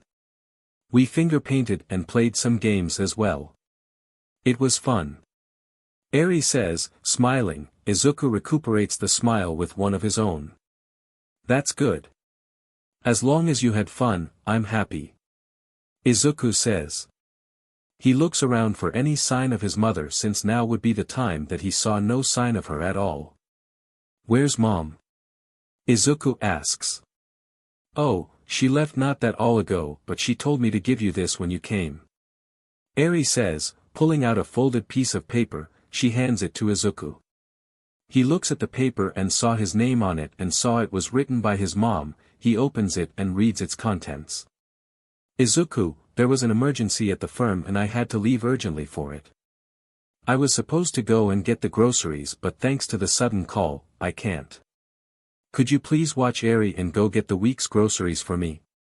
The money and list of groceries are on the counter and there's some of you too to spend. I'll possibly be back before dinner but if I'm not, you can order takeout. Please don't eat anything sweet for dinner. Take care of your sister and be safe. Love, Mom." Izuku turns to the counter and saw a couple of notes on it, showing the note was real. "I see." Izuku says. He heads over to the kitchen counter and grabs the list there. He reads it and sees it was just the minimum of foods along with sneaks and other things. He looks up from the paper and sees the clock to see it was only 4:56 p.m. Well, the store only closes at 8 o'clock and it's still lit out. But, should I bring Eri along with me? Izuku thought. He could have asked Kara to look after her if he was at her home and not at her show. He couldn't even ask any of the others as well. And that was no way he'd ask how given his style. So, he had no other option but to bring her along. He turns to the child in question. "Hey Eri, do you want to help me get the groceries?" Izuku asks. Eri beams and nods. "Yes, I want to help." Eri yells, bouncing in place. Izuku couldn't help but chuckle. "Great, let's go and get your bandana and hat." Izuku says. They went upstairs to grab their things and bags. Once they had them, they were at the front door. Izuku had on his short-sleeved green edition AM hoodie and backpack while Eri had on her sun hat and bandana to hide her horn and her little bag as well. They were by the front door, putting on their shoes. Once they finished putting them on, they went to the door. Izuku looks down to Eri. "Ready?" Izuku asks. Eri nods. "Hi." Eri says. "Then let's go." Izuku says, holding on to Eri's hand as they exit the house and Izuku locks it before setting off. As they walk toward the first corner of their block, Eri looks up and sees something. Onie-chan. Eri calls Izuku. Yeah. Izuku says, looking down at Eri. What's that? Eri asks, pointing toward the sky at something. What's what? Izuku asks, he follows what Eri was pointing at and sees. A pink flare. Izuku says, he sees the flare's trail and looks at its end to track where it was shot from and saw it was shot from on top of the Daily Planet building. As he looks at the flare, Izuku realizes something about it. Wait, it couldn't be, could it? Izuku thought before he sees a little twinkle of pink light on the top of the building, he now knows it was her. It is her. She really took my offer seriously. Does she want to talk now? This really isn't a great time to talk since I've got a chore to do and Eri is with me. Izuku thought, he now had a new issue at hand here. Again, I can't leave her with anyone since they're busy or I can't trust them and I can't just leave Eri here alone at home. Plus, I can't just ditch Star Sapphire since I told her to do that and if she does it again, it could attract attention from the cops, that is if the first one hasn't already, what am I going to do? Izuku thought, he ponders on the issue, and that was when a thought rang through his mind and it was one that really made the most sense. Wait a minute, I got it. Izuku thought, while he knows that the idea has a big risk to it, he knows it's really the only one he really has at the moment. He looks down at Eri. Eri. Izuku calls to her, making her look up at him. Yes. Is your costume ready? Izuku asks. Eri raises one of her eyebrows at the question but nods. It is, but why are you asking? Is it Christmas yet?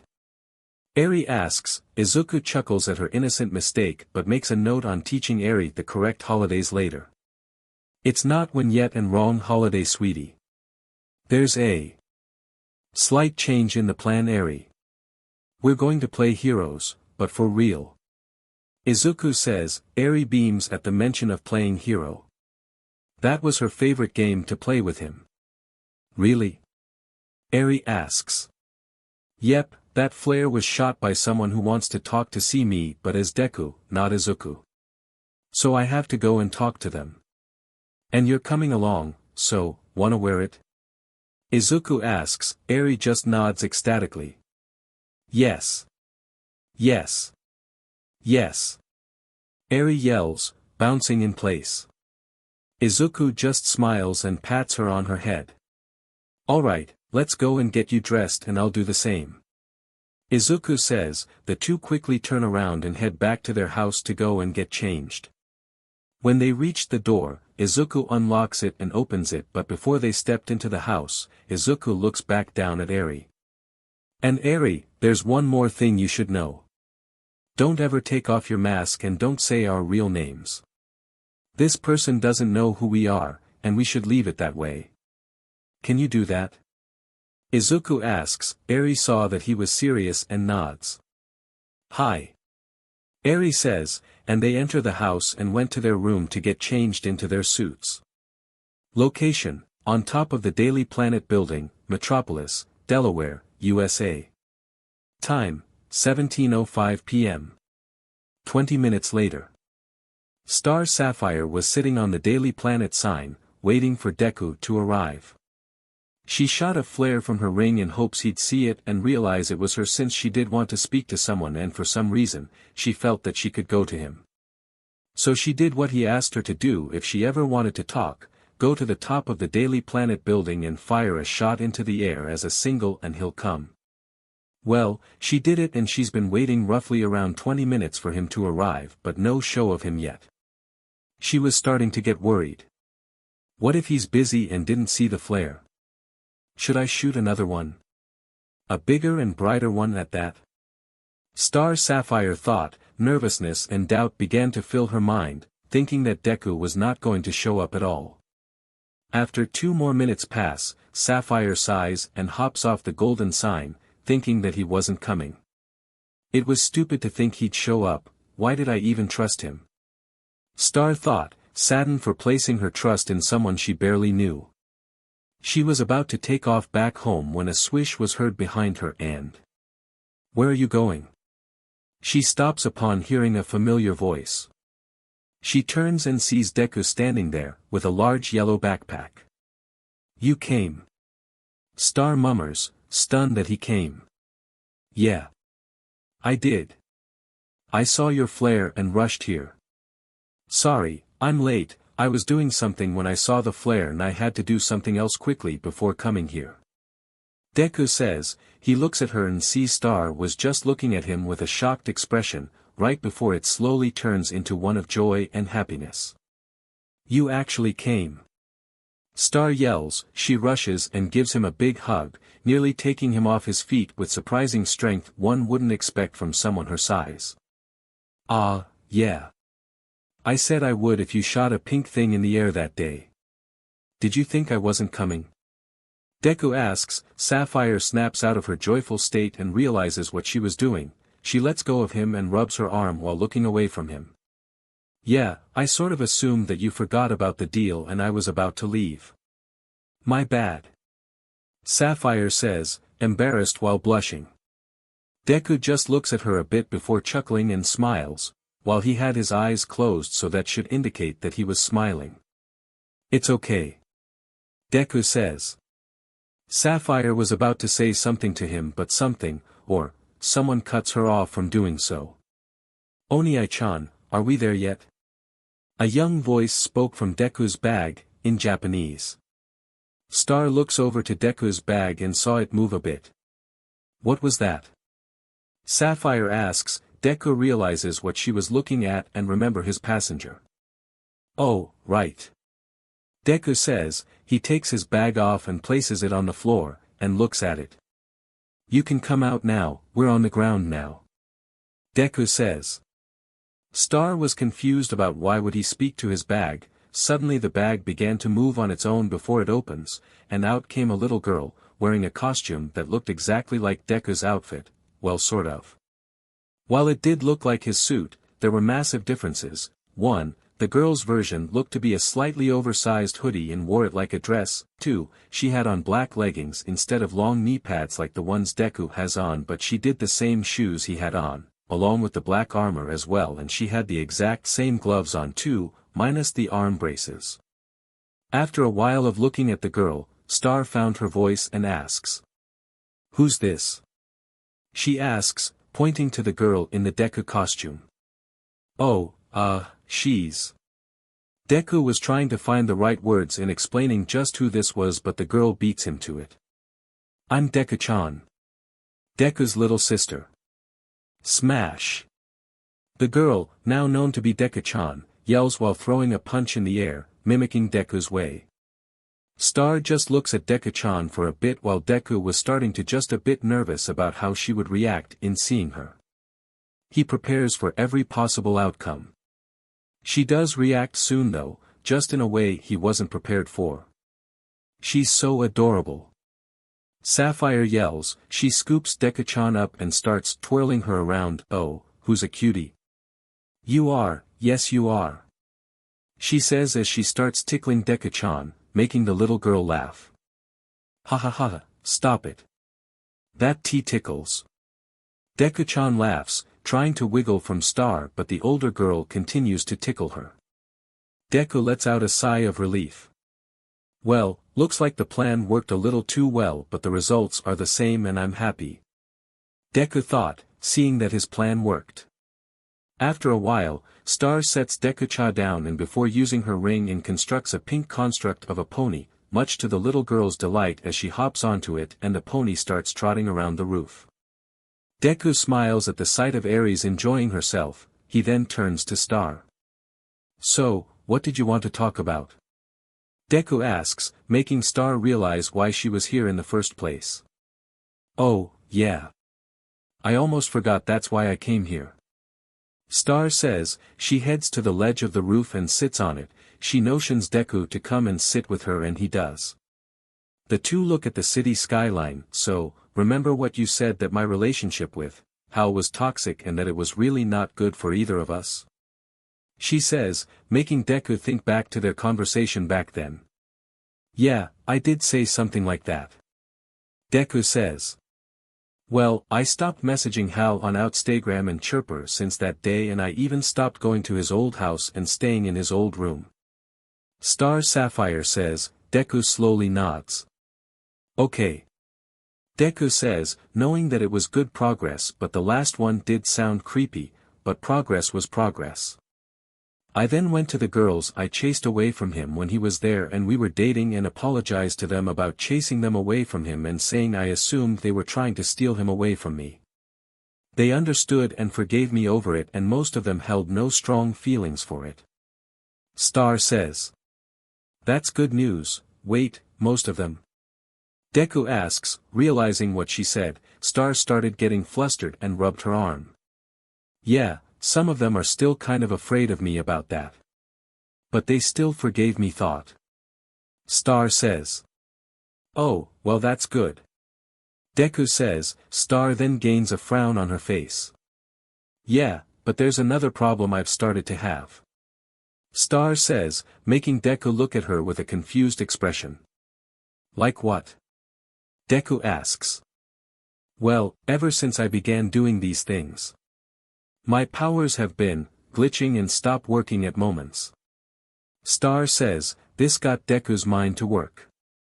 How so? Deku asks. Well, sometimes, like if I'm flying, my powers stop working and I start falling toward the ground before they come back, or if I make something with them, the thing I make sometimes glitches out or just fades instantly. Star says. Deku places his hand on his chin and thinks for a bit. He then turns to Star. How long has this been happening? Deku asks. Since I've started doing the things I said, start to move on from Hal. Star says. It's obvious the cause of your powers in freaking out is probably linked to you moving on from Jordan. But what? Deku says. He begins to think about what could be a possible reason why Sapphire's powers are failing. Suddenly, he remembers what Hal told him about her and her powers on the day they met. Look, dude, you know how us Green Lanterns use willpower to power our rings? Well, Star Sapphire is like us but different. See, her Lantern Corp are the Violet Lanterns and they use love to power their rings. I think I know what's the problem. Deku says. Star turns to him. Really, what? What is it? She asks, desperate to hear what could be the cause of all this. Since you've begun to move on from Hal, your love for him has also been fading as well, causing your powers to get weaker and weaker since your ring/power run on emotions, your love. It's the fuel to your powers, and since you're moving on from Hal, that fuel is getting smaller and smaller. Until you're left powerless. Deku says.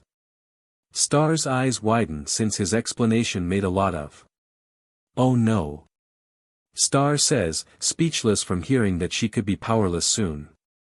Suddenly, they hear something glitch behind them before a thud. Ouchie. The two hear Deku-chan and they turn to see her on the floor, rubbing her butt. Deku-chan.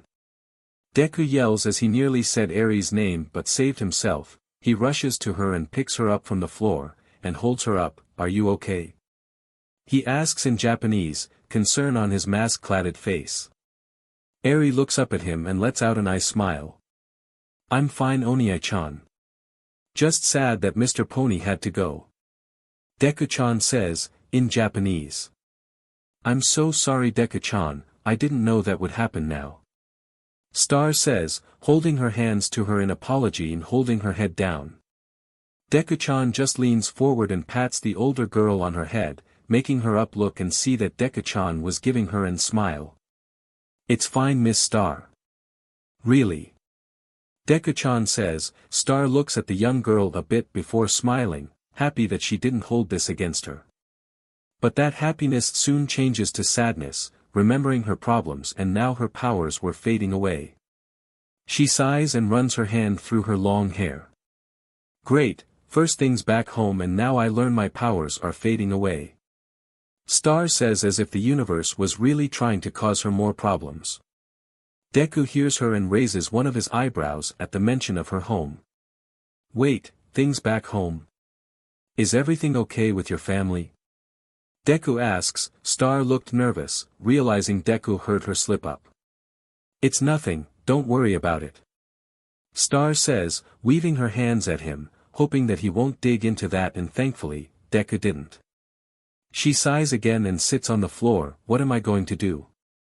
She asks, looking up toward the sky and seeing the sky was changing colors from blue to orange. Deku sets Deku-chan down and the two sit down, next to Star. Deku then places his hand onto Sapphire's shoulder, causing the girl to turn toward him. Look, I may not have an answer since I have zero clue about love or romance in general, and I have no experience in alien relics up until I came here. But the only thing I can say is that the answer is in you, in your heart. And you just have to listen to it. Once you do that, the answer will be in front of you, as clear as day. Deku says, closing his eyes and smiling. Star just stares at him for a little while. Unbeknownst to her, her cheeks began to have a rosy color on them and she feels embarrassed. She gives him a sheepish smile and turns away. Thanks, Star says, then a vibrating noise rang not too far from Deku's utility belt. He goes to it and pulls out his phone and saw an alarm on it. It wrote, "The store is about to close," and upon seeing the message, he panics. Oh crud, the store's gonna close soon. The groceries. Deku shouts, standing up. His shout alters Star as she looks at him, confused. Groceries? What groceries? Star asks. Deku stops his panic mode and turns to her. I have to do grocery shopping. I was going to, but I saw your flare. And I just came here instant. Did I interrupt you from doing that? I'm so sorry. Star says, feeling bad that she stopped Deku from his chore. Deku just waves her off. It's fine. But, the store is on the other side of the city, West Side Metropolis, and it closes in 30 minutes. I'd go and hurry there, but I have a passenger with me and I can't go too fast or else I could hurt her along the way, but I have no other way to get there before it closes. What am I going to do? Deku says. He tries to think of a way that he could get to the store on time and safely with Eri. Star started thinking as well before an idea came to her. I could fly you there. Star says. Deku and Deku-chan turns to her. Really? But your powers? What if what happened with Deku-chan and the pony could happen again if you help us? Deku asks, not wanting what happened just moments ago to happen again and onto Eri. Star just lifts her left hand and points to her power ring. If I don't use too much and just make a simple build, they'll be fine. Long enough to get you there at least. Star says. Are you sure? Do you really want to help us like this? Deku asks. Star happily nods. Yeah, I'm sure. After you came here and listened to my issues and even helped me understand what's happening, it's the least I can do for you in return. Star says. Deku saw her generality and he saw she was changing. Now that was progress. Thank you. Deku says. He heads over to Deku-chan and grabs her and they go to his backpack and place her inside it, picks it up and strap it on his back. Once she saw that Deku had Deku-chan secured in his bag, Star points her ring at them and creates a pink construct of a bubble around them and the bubble floats off the ground, with a line connected to the ring. Star glows and she floats off the ground. She looks over herself and the bubble and saw nothing wrong so far. She looks up to the two dekas. You guys ready? Star asks with the two nodding. Yep/hi. The two say and with that, they took off into the sky. While flying, Deku-chan peeks out of the bag and looks at the skyscrapers they were passing as they just looked like tall blurs, amazing her. Izuku looks up to the sky and sees just how wonderful it looked incredible, and just being flying over the city felt great, like he was free. Sure, he was inside a bubble while someone else was just doing the work, but he couldn't help but feel free. He hoped he could do this. Sure, jumping over buildings and rooftops at high speed was fun and all, but this beat that by a long stretch. It took just under 3 minutes until they reached the other side of Metropolis, and they reached the store and descend to the ground, but the bubble contrast and the glow around Sapphire starts to flicker a bit before suddenly disappearing, causing they to fall to the street. Lucky Deku flips to have his feet face toward and ground, and he catches Sapphire and holds her as they fall, and Deku lands on his feet, creating slightly cracks onto the street. He looks down at Star, seeing she was holding tightly onto his suit, eyes closed, as if she was waiting for her to hit the ground. "You okay?" Deku asks. His question causes Sapphire to snap out of her state and slowly open her eyes and see that she was okay and in Deku's arms. She looks up and stares into his shadowed, emerald eyes. She blushes and gets off him, dusting and straightening her dress. "Yeah, I'm fine. Are you okay?" Sapphire asks. Deku nods. "I'm fine." Deku says. He turns back to his bag. "Are you alright, Deku-chan?" He asks with the bag moving. Deku-chan peeks her head out, and had spiral eyes while her head sways left to right with stars floating above her head. "That was fun, Oniai-chan, can we do that again?" Deku-chan asks, in a dizzy tone. Deku just shakes his head and laughs to himself as he takes his bag off and sets it on the floor, allowing Deku-chan to get out of it, and he picks her up and picks up his bag. Once she had cleared away her dizziness, she and her older brother turned to Sapphire and saw she was looking at her ring and frowning at it. "CRP, I felt it start to fade. I thought it'd last a bit longer, but, guess not." Sapphire says. She lowers her hand in size. Deku goes to her and places his hand on her shoulder. "It's okay. You got us here, and that is what matters. You did a good job, Sapphire, really." Deku says, with a closed-eye smile.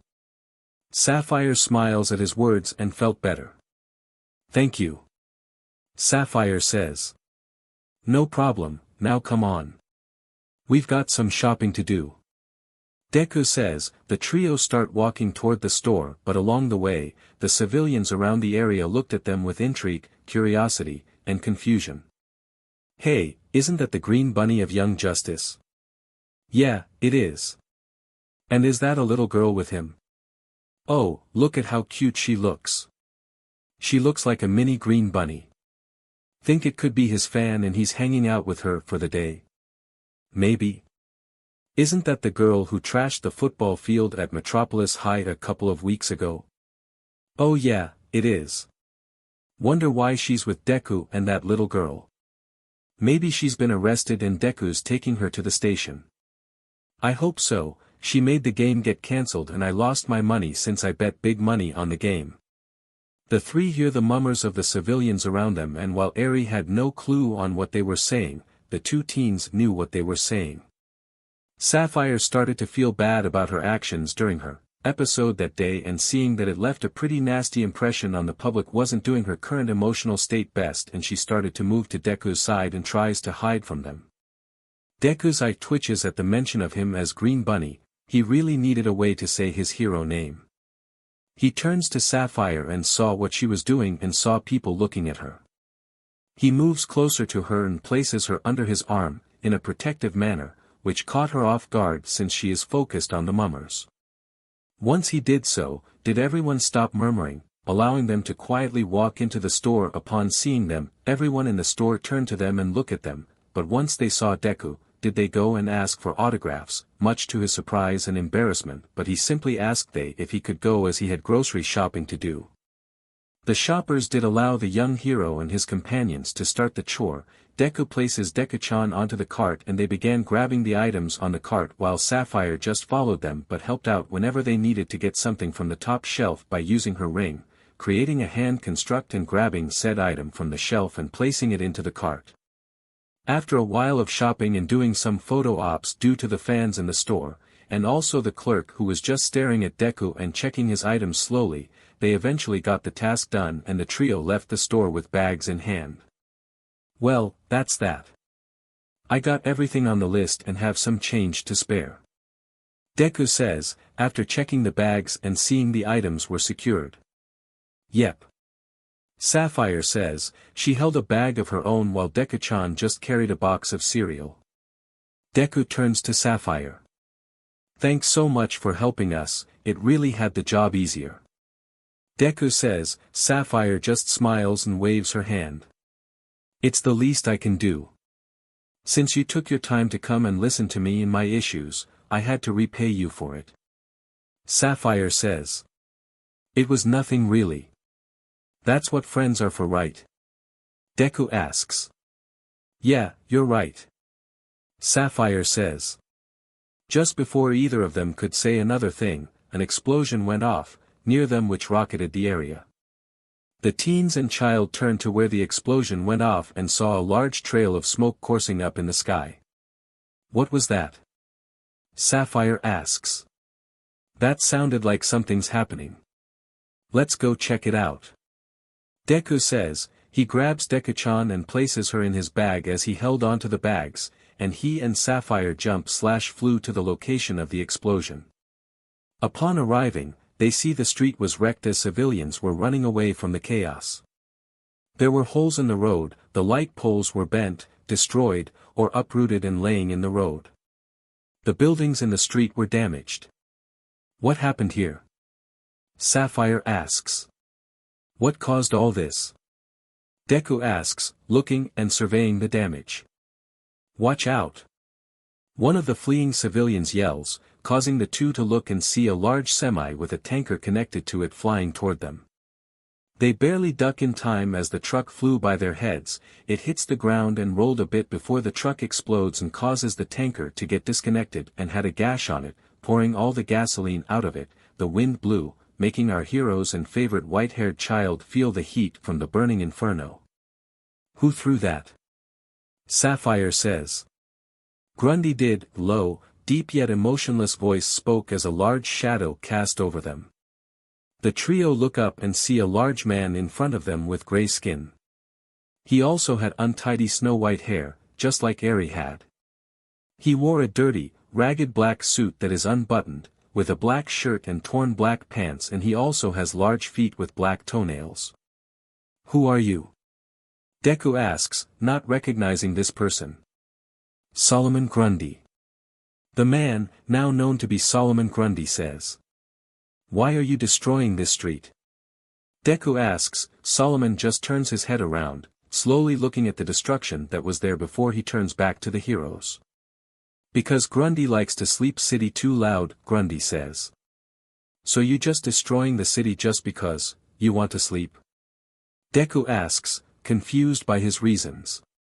See, Grundy says in Spanish, thanks to school and Jess slowly teaching him the language, Izuku understood him and he narrows his eyes at the large man. Well, I can't let you do that.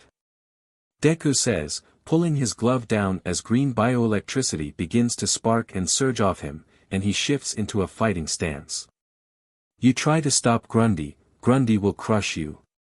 Solomon says, he lifts his arms in the air before sending them down to the teen who jumps away right as he slams down onto the city. Whoa, this guy's strong. Sapphire says. Deku takes his bag off, letting Deku-chan get out of it and move to Sapphire, and he places his bags on the lantern. Star, you protect Deku-chan and our stuff. I'll deal with this guy. Deku says as Sapphire nods, building a bubble around her and Deku-chan, but it glitches a bit before settling down. Deku just cracks his neck before changing at Solomon, who runs toward him as well with a fist raised. Once they met, Grundy tries to punch Deku with his attack, but the green-themed hero ducked from the attack and leaps up, and strikes him with a kick to the chin, which was followed by a spinning roundhouse kick to Grundy's temple, sending him back a bit. Deku lands in front of him and leaps in the air to deliver a Detroit smash when Grundy suddenly grabs him by his head and tosses him down the street. Skidding across the ground for a bit until crashing through a storefront, Deku lay there in the rubble for a bit as he slowly sits up, grunting as he does. This guy's really strong. And tough too. When I kicked him in his chin and face, it felt like I was kicking an iron pole. Izuku thought, rubbing his head, and felt his mask was torn in the side of it. not enough to reveal his hair but enough to reveal his skin and see that it was bleeding due to a cut. Just as he was getting out of the rubble and walking out of the storefront, Deku looks up and sees an empty cab flying toward him. Reacting fast, Deku lifts his hand up with his finger already in a flicking motion and the glove's outer layer is out open and shoots out 3 air blasts at the cab, sending it back into the air before landing on the ground. Deku comes out of the storefront and looks for Solomon and sees him charging at him. Deciding to maybe level the field a bit, Deku charges his output to 20%, causing more of the green bioelectricity to surge off him and he jumps toward Solomon and plants 2 boots into the large man's chest as they soar through the air and go through an empty bus and into another building. Grunts / hits, and things were heard from within the building the 2 combatants were in before Solomon comes out, holding a damaged Deku in his right hand by his leg and starts slamming the hero onto the ground a bit before he tosses Deku across the street and the hero hits a car and it explodes on impact, taking him with it. Solomon sees the burning car and assumes that Deku was down for the count. Just as he was about to leave and continue his path of destruction, a barrage of pink blasts were shot at him, each one impacting his body with mini explosions, each one causing him to move a little back as the barrage continues. Once it stops, smoke submerged the area where the large man was standing until it dissipated away, revealing Solomon with some injuries and his already ragged and torn clothing had worsened from the blasts, but he was still standing and was okay. He turns to where the blasts came from and saw Sapphire with Deku-chan hiding behind her as the lantern had a minigun construct pointed at him with the barrel smoking while she looked to be a bit tired as if she was straining herself from just making it. He charges at them and Sapphire begins to open fire at the man again, but this time, he was tanking the blast and pushing through them while charging.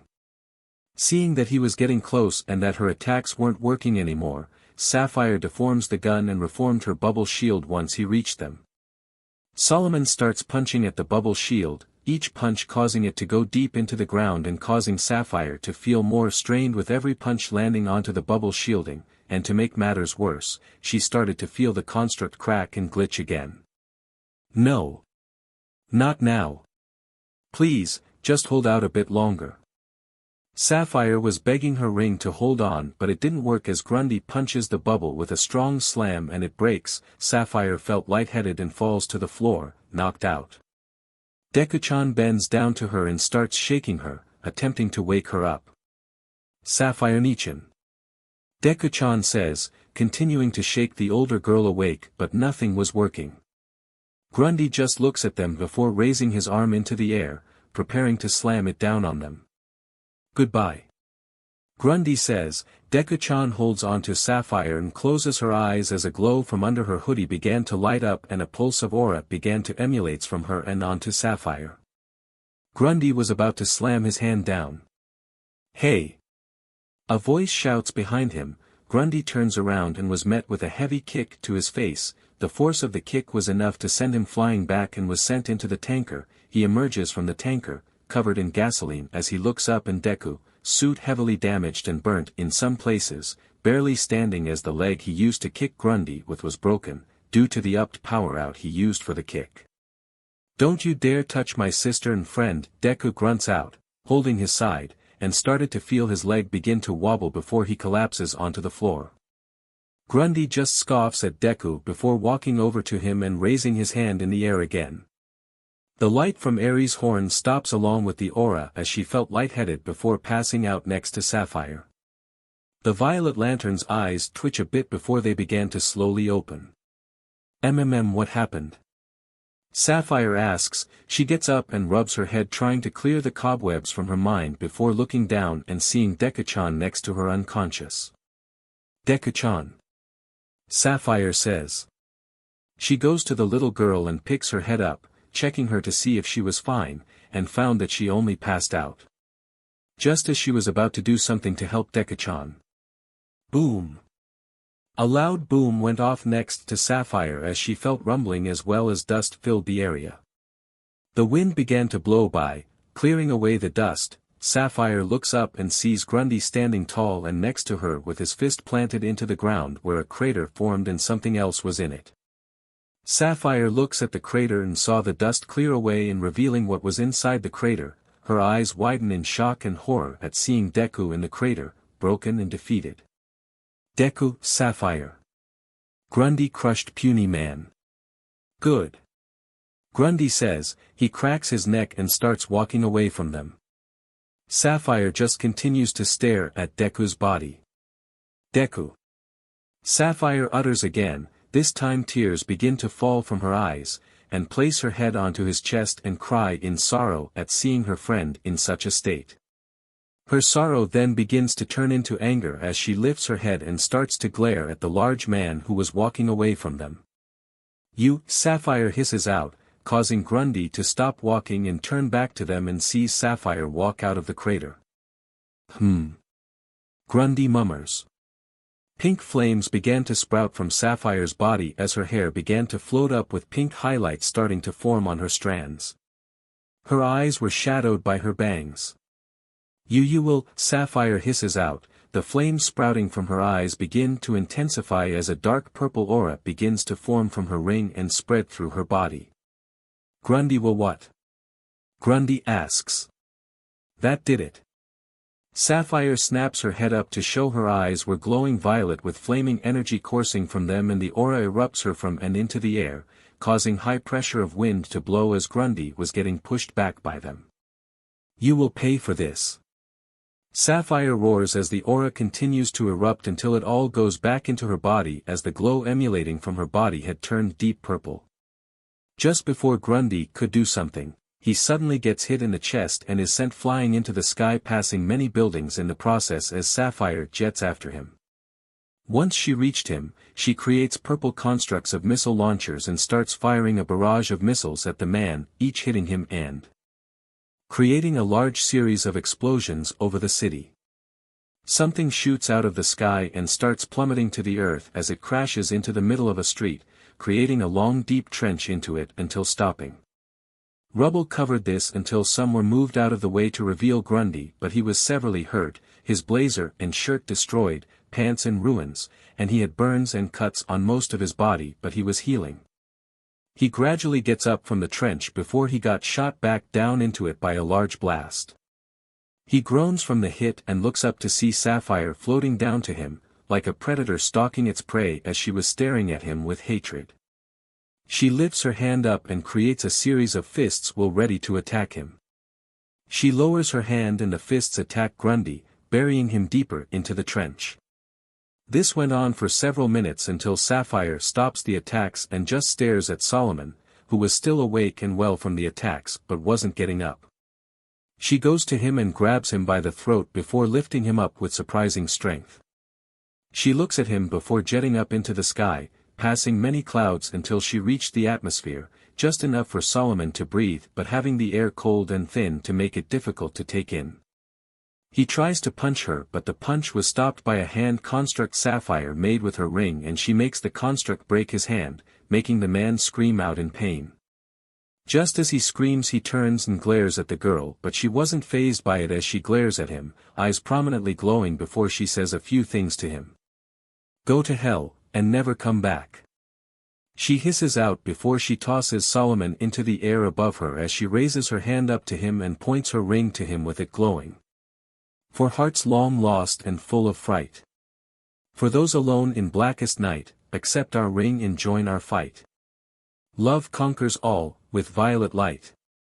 Sapphire shouts her oath with a large beam of violet light shooting out from the ring and hitting Grundy in full force as he climbs higher and higher into the outer atmosphere until she stops the beam and lets Grundy fall down to earth as he catches fire. Sapphire looks at the shirking ball of flames go down back to earth as she sighs and the dark purple aura fades away, turning back to her normal shade of violet, the pink highlights in her hair fade away as well and the flames dissipate. She felt a bit tired and lightheaded but alright. She opens her eyes once more, realizing something and she shoots down back to earth heading toward Metropolis and reaching the city and back to the street where Grundy originally attacked. She floats down and spots the downed and injured Deku next to the still unconscious Deku-chan. Sapphire lands next to them and scans Deku-chan first with her ring to see if she was alright. Much to her relief, she was and was about to wake up. She turns to Deku and scans him and her heart fell, the scan showed he had sustained internal injuries, 12 heavily cracked ribs and 8 broken ones, 2 of which had pierced his left lung, causing it to collapse on itself. One of his kidneys was ruptured, the humerus, ulna, and radius in his arms were broken in several places, and his right leg fibula and tibia were also broken in 3 places, and he had a grade 3 concussion.